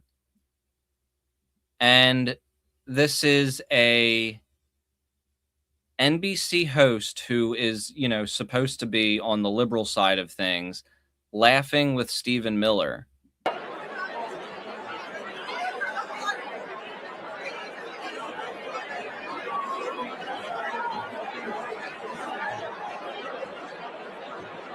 And it's like, I know you're in the same industry and you have to be somewhat cordial to people in your industry, but this is a mass murderer. This is somebody who you recognize as a mass murderer, probably. And you know, or at least you have claimed on air that, you know, he's a very dangerous person. And it's like, yo, I can't even spend 2 seconds in a room with somebody that I don't like, even if I have to work. Like if it is somebody who I feel like has wronged me, like I never want to see that person's face again. And I don't know how these people can do this with somebody who is literally like assisting one genocide and facilitating another. It's unreal.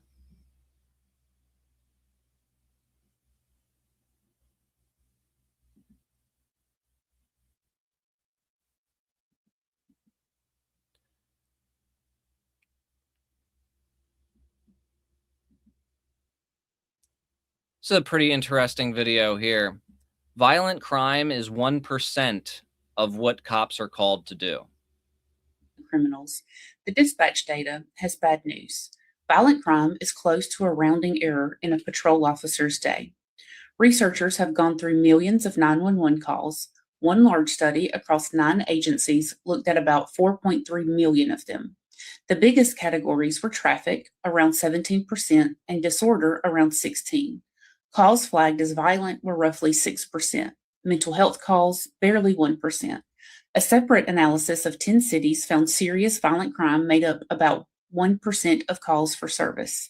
And it gets more interesting. When you measure actual officer time, only about half of it is spent on anything crime related at all.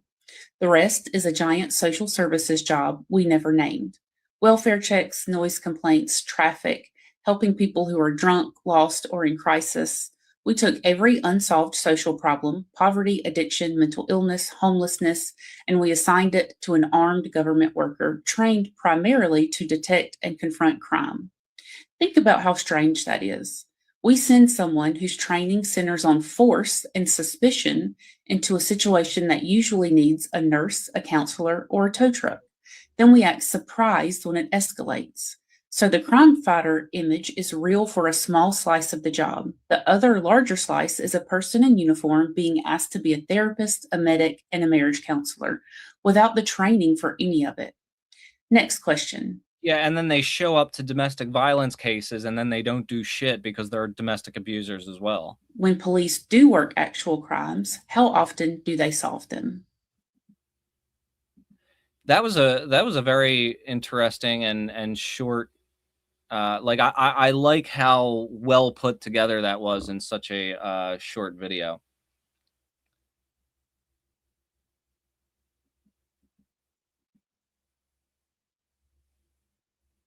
There's this big discourse this week about these lawyers who were photographed making out in Central Park. I'm assuming they got shit politics. You know what I mean?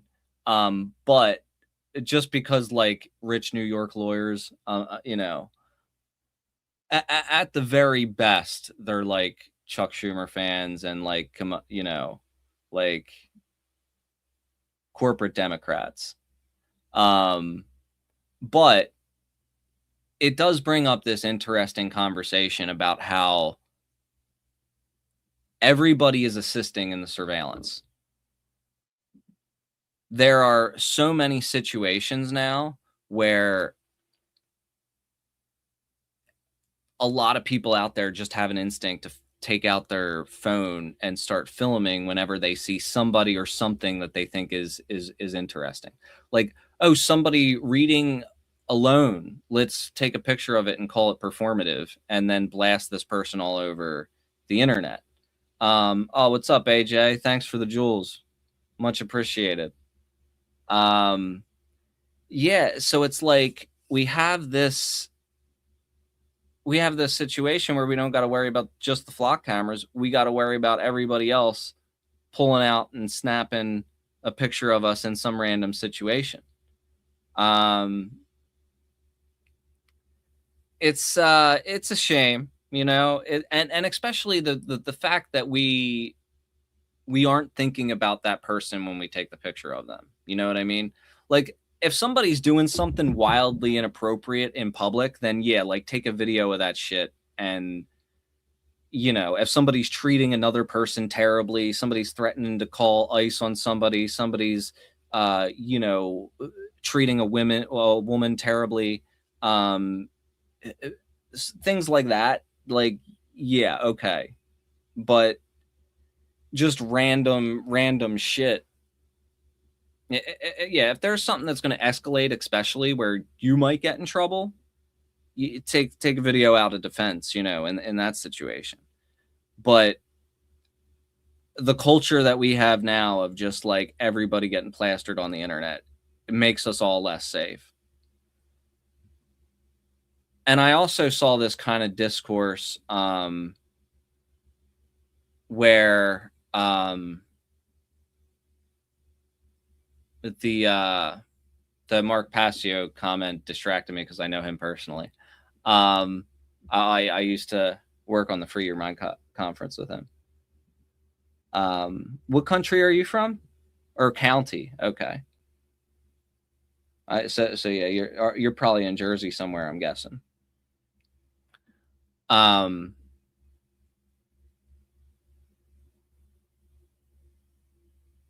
I feel like the Satanism thing is an interesting discussion. I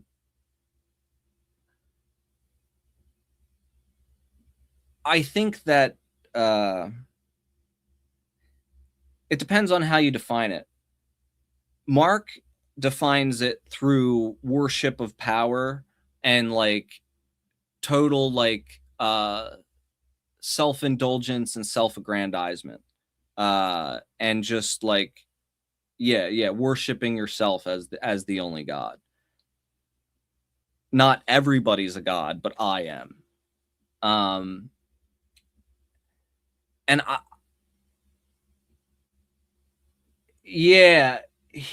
I was kind of treading carefully because he has a very, very, like, you know, I haven't talked to him in many years and we aren't on good speaking terms. He gave me the conference. He gave me and Bob Tuscan the conference. We took it over because he was losing a lot of money on it and he didn't want to do it anymore. So me and Bob took it over, and then there was all this drama later because he didn't like how we were running it because, you know, we turned it into a business essentially, which we didn't censor anything. We just, you know, so then there was all this drama about that. Even though like we paid him, he didn't even ask for money. We paid him a bunch of money, way more than he asked for. And there were these people around him who were like, Bob and John aren't like, you know, true whatever, you know, like we were like fake. And then they were saying that Bob was just in it for money, which was like a very, get into that another time, but that wasn't accurate. They didn't really come after me because of the fact that I had cancer at the time. They were like, John's fine, but Bob's the problem. And Bob handled himself very professionally in those situations. I worked behind the scenes with him. He didn't do anything shady. I've had to deal with a lot of shady business people in the past, and he was not one of them. But Mark's anger was an issue. He's not just like animated on screen. Like he is that angry all the fucking time. I know this clip is going to get back to him, so I'm like scared, but like he he's a very intelligent man, dude. Like he has deep in research. He's got books. I've been to his house many times. He's got books all over the place. I think he's probably living in a different place now, but I have differences of opinion with him on the Satanism thing. Because of the fact that I think it plays into a lot of Christian tropes. And it positions Satanism as he did he was he was living with this woman for a very long time. They were in a relationship. She was a very, very cool person. She passed away. And then I think she was kind of the person making money in the relationship, and then there was he had struggled since then, and we really did pay him quite well. Like I said, he said I didn't want any money, and then we gave him like a significant amount. Like I think he got paid more than we did, and we felt that it was his thing. He started it, and we didn't want to just we turned it into a success, and we didn't want to leave him behind. But there were people around him who were very upset that they weren't given the conference, that because they felt like John's all the way down in Maryland, Bob's in Florida. Why are you giving it to them? And the reason is because it costed money to inherit it. And me and Bob had to take a risk, more so Bob than me, because I only paid like a $200 to get the website up and running. Bob took on a lot more expenses. They didn't want to do that because and he was losing money on it. So it was like I've never talked about this publicly before, but fuck it. And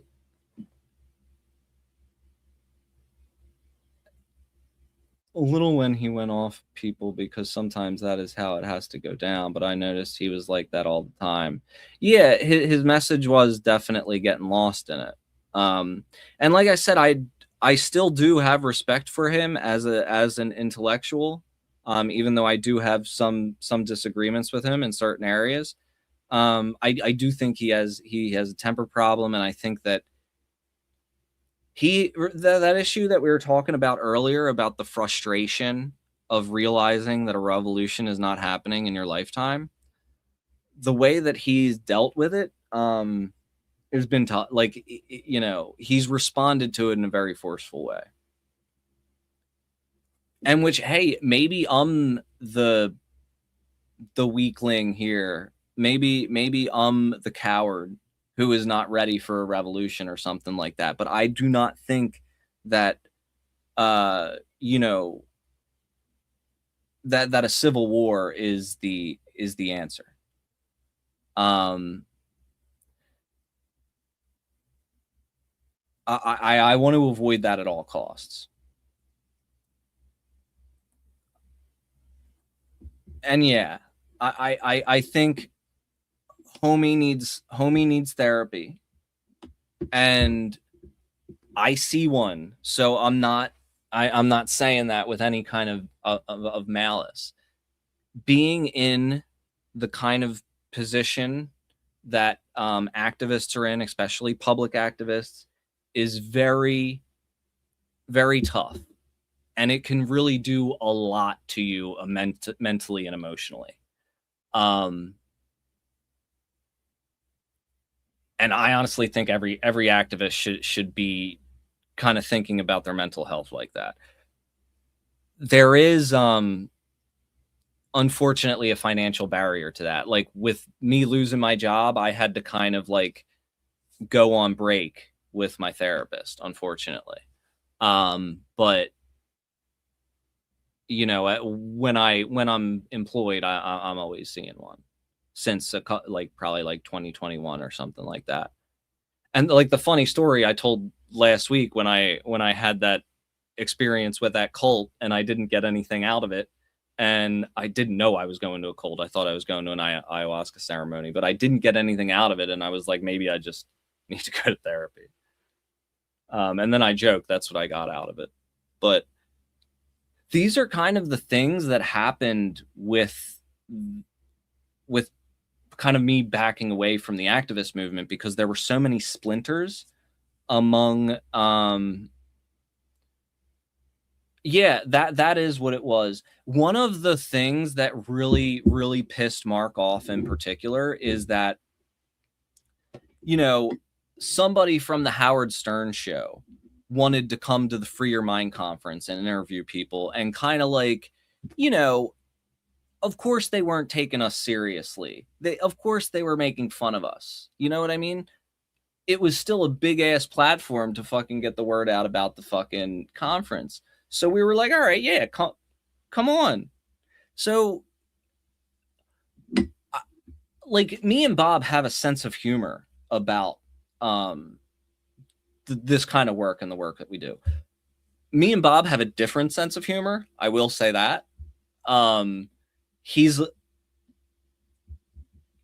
you know, he's Bob, you know what I mean? He'll say crazy shit.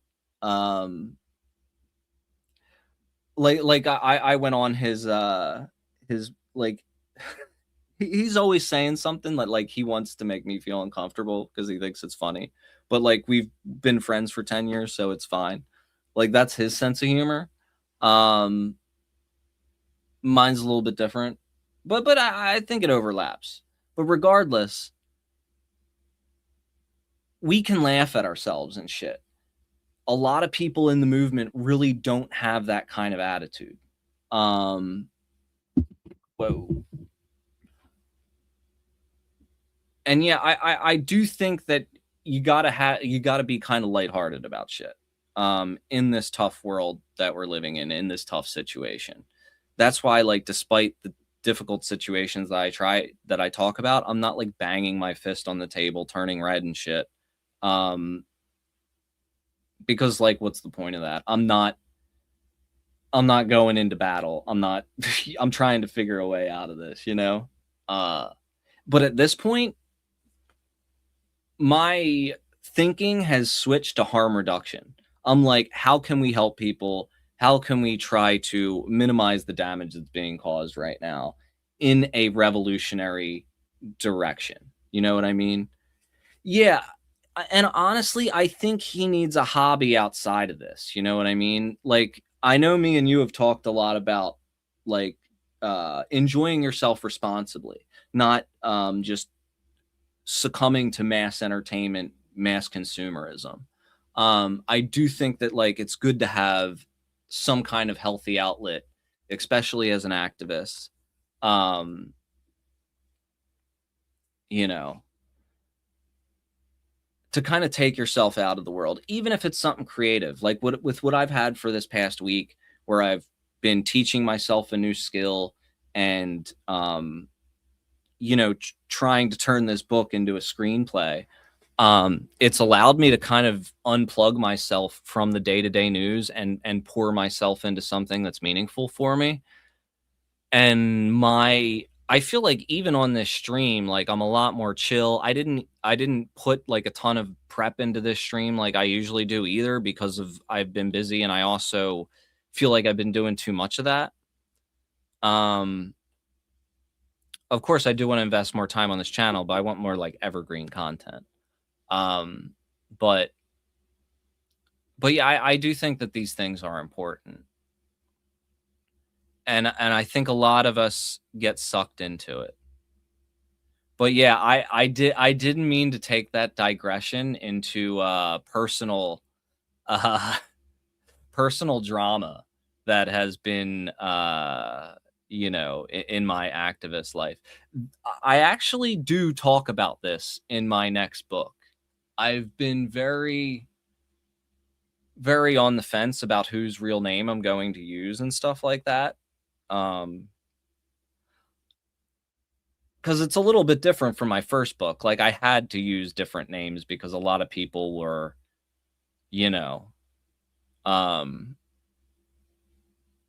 incriminated, so to speak. But with the activism people, I'm just like, you know, talking shit about certain people or making criticisms.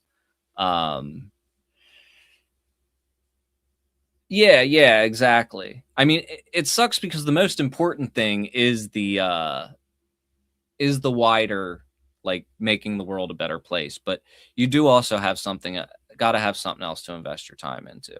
And if you find yourself getting like, I hate to say that too, because there are a lot of people who are like,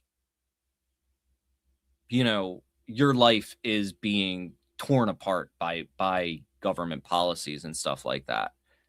So I know it's very hard if you're in a position like that to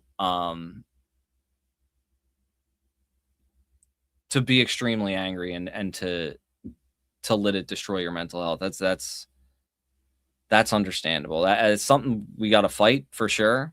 And I do think that's why why it is important to advocate for people who are getting screwed over. But it's that old, as much as I hate Nietzsche, it's that old Nietzsche thing. If you stare into the abyss too long, you become the abyss. Yeah, I mean, look at this. Hold on, I'll show y'all. This is, if you go to the YouTube page for the Free Your Mind conference, look there, John Vibes at the Free Your Mind conference 2013. This was Mark's conference. He started it in 2012, and he became like he was the main organizer. In 2013, I volunteered to help out. And at the very last minute, somebody canceled. I don't know who canceled. I forget who it was. And I was sitting there on Mark Passio's couch. Bob Tuskin was on the screen from Florida. We had him on Skype back in the day because this was before Zoom. And I said, like, I'll do it. I'll talk. I'll do the opening spot. And that was my first public speaking appearance that wasn't at a rave or a festival. Very young with my scraggly hair here. And then, as I said earlier, the following year, well, that year, 2013, that was the year that Mark lost some money, and he didn't want to deal with it anymore, understandably. So yeah, then 2014 he took off, and then 2015 was organized by me and Bob Tuskin. And I don't remember if it was, here's me and Derek Bros from our first book that we wrote, given our talk about the conscious resistance. Basically what John's trying to say is that more than likely Jesus was an Screen animist. check. Sorry about that. So yeah, this is the Free Your Mind conference. I hate when I do that, but I need to bring it up or else it's hard to clip later. I definitely gotta get better with that. I need like another screen or something like that. So yeah, this was Mark Passio's main deal. And this was my first year with my speaking appearance. I think the content holds up to some extent. I think I was somewhat of a techno-optimist here, but I was talking about how the government controls resources through monopolies. I don't know why Bob turned the comments off. Probably because of all the drama with Mark. I think that's why the comments are turned off. And it wasn't just Mark. He had like a little entourage of people. Through technology.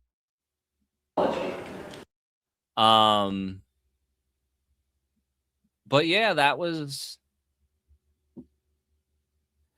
it was a cool conference. It was a cool conference. The final year was not great. I mean, that was the year I had cancer. I had just gotten diagnosed. It was really bad. But I met, where did we have, Dennis McKenna? Maybe it was 2015 when we had Dennis McKenna out. That was my pick.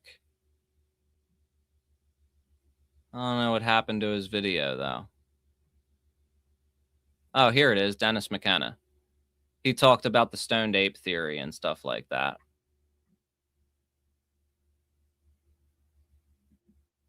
Oh, no, this is actually, Free Your Mind Conference is not owned by Mark anymore.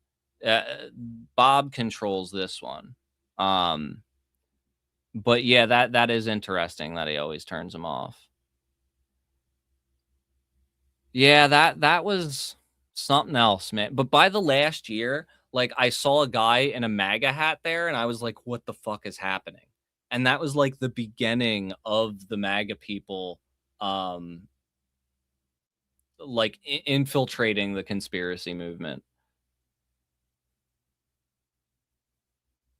Donella Meadows sounds familiar. We had Jim Mars out before he died. Laura Eisenhower, she's literally the daughter, or not the daughter, the granddaughter of Dwight Eisenhower. She was doing tarot readings.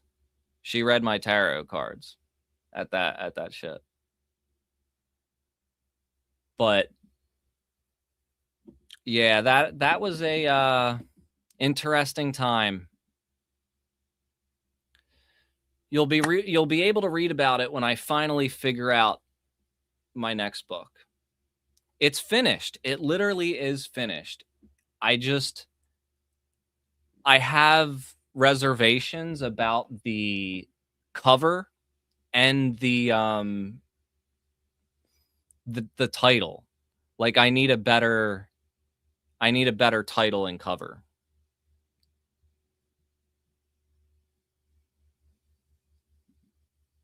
Yeah, Laura Eisenhower is on some weird shit, man. She's all on the extra dimensional demons and, you know, big on the alien stuff and all that. She goes far out there.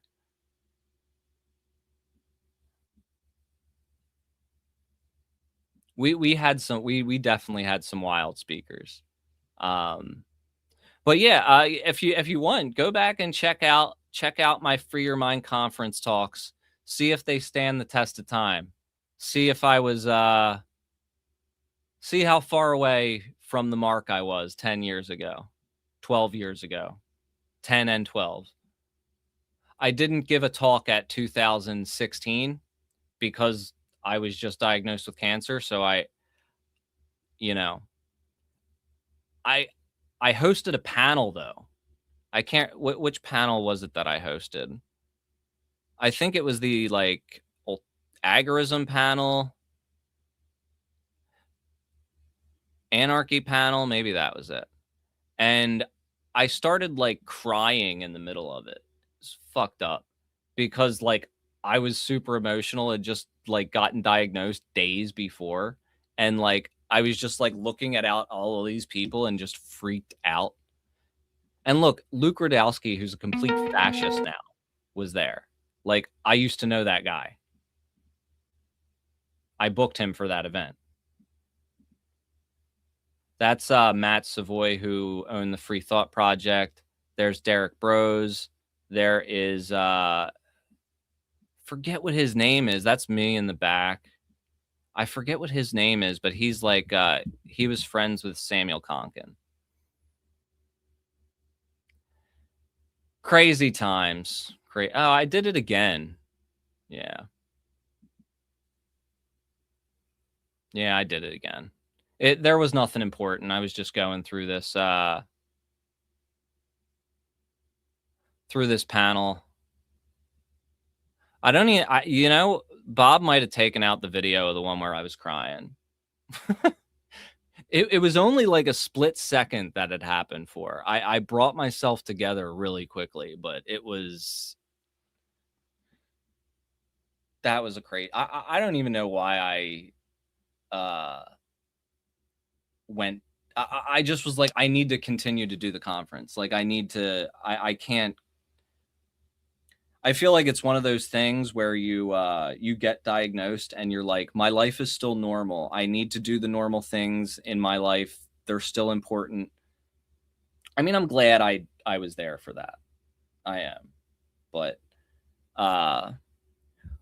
well, it looks like today was a big rant day. I actually kind of enjoy this more. I feel like I could probably get better original clips out of this too. If I get better with this screen check shit, I need to figure this out better because it's fucking up my clipping game. But I really appreciate those of you who stuck around, who continue to watch. Obviously, I have a whole bunch of different creative projects that I'm working on, trying to make happen. With this channel, I'm still figuring it out as I go. But that featured section at the top of my homepage is super important. Those are the videos I want everybody to watch.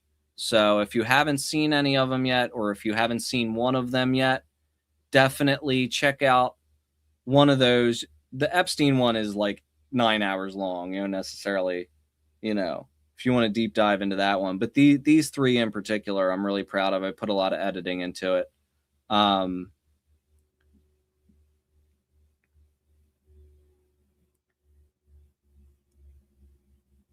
Yeah, you're right. Yeah, it is important to stop and think, like, the struggles that other people are going through. But yeah, much love, y'all. Great hanging out with you today. Great conversation. Even Eric, I believe, if you're still in here, Eric with an A. As you go by in here, I appreciate your trolling or your, it does bring out some very interesting comments. So I don't want to conversations. So I don't want to discourage you from bringing it forward. Also, what's the point? It was good to have you in a live chat. And AJ, very much thank you for joining in, and the Jules as well, for sure. Happy to see you all again, and I will catch you all again next week. Hopefully, maybe another video. But like I said, really focused this week on trying to finish that screenplay for this contest, and we'll see where we go from there. Join me in the Discord. Send me what you want me to cover next time. Peace.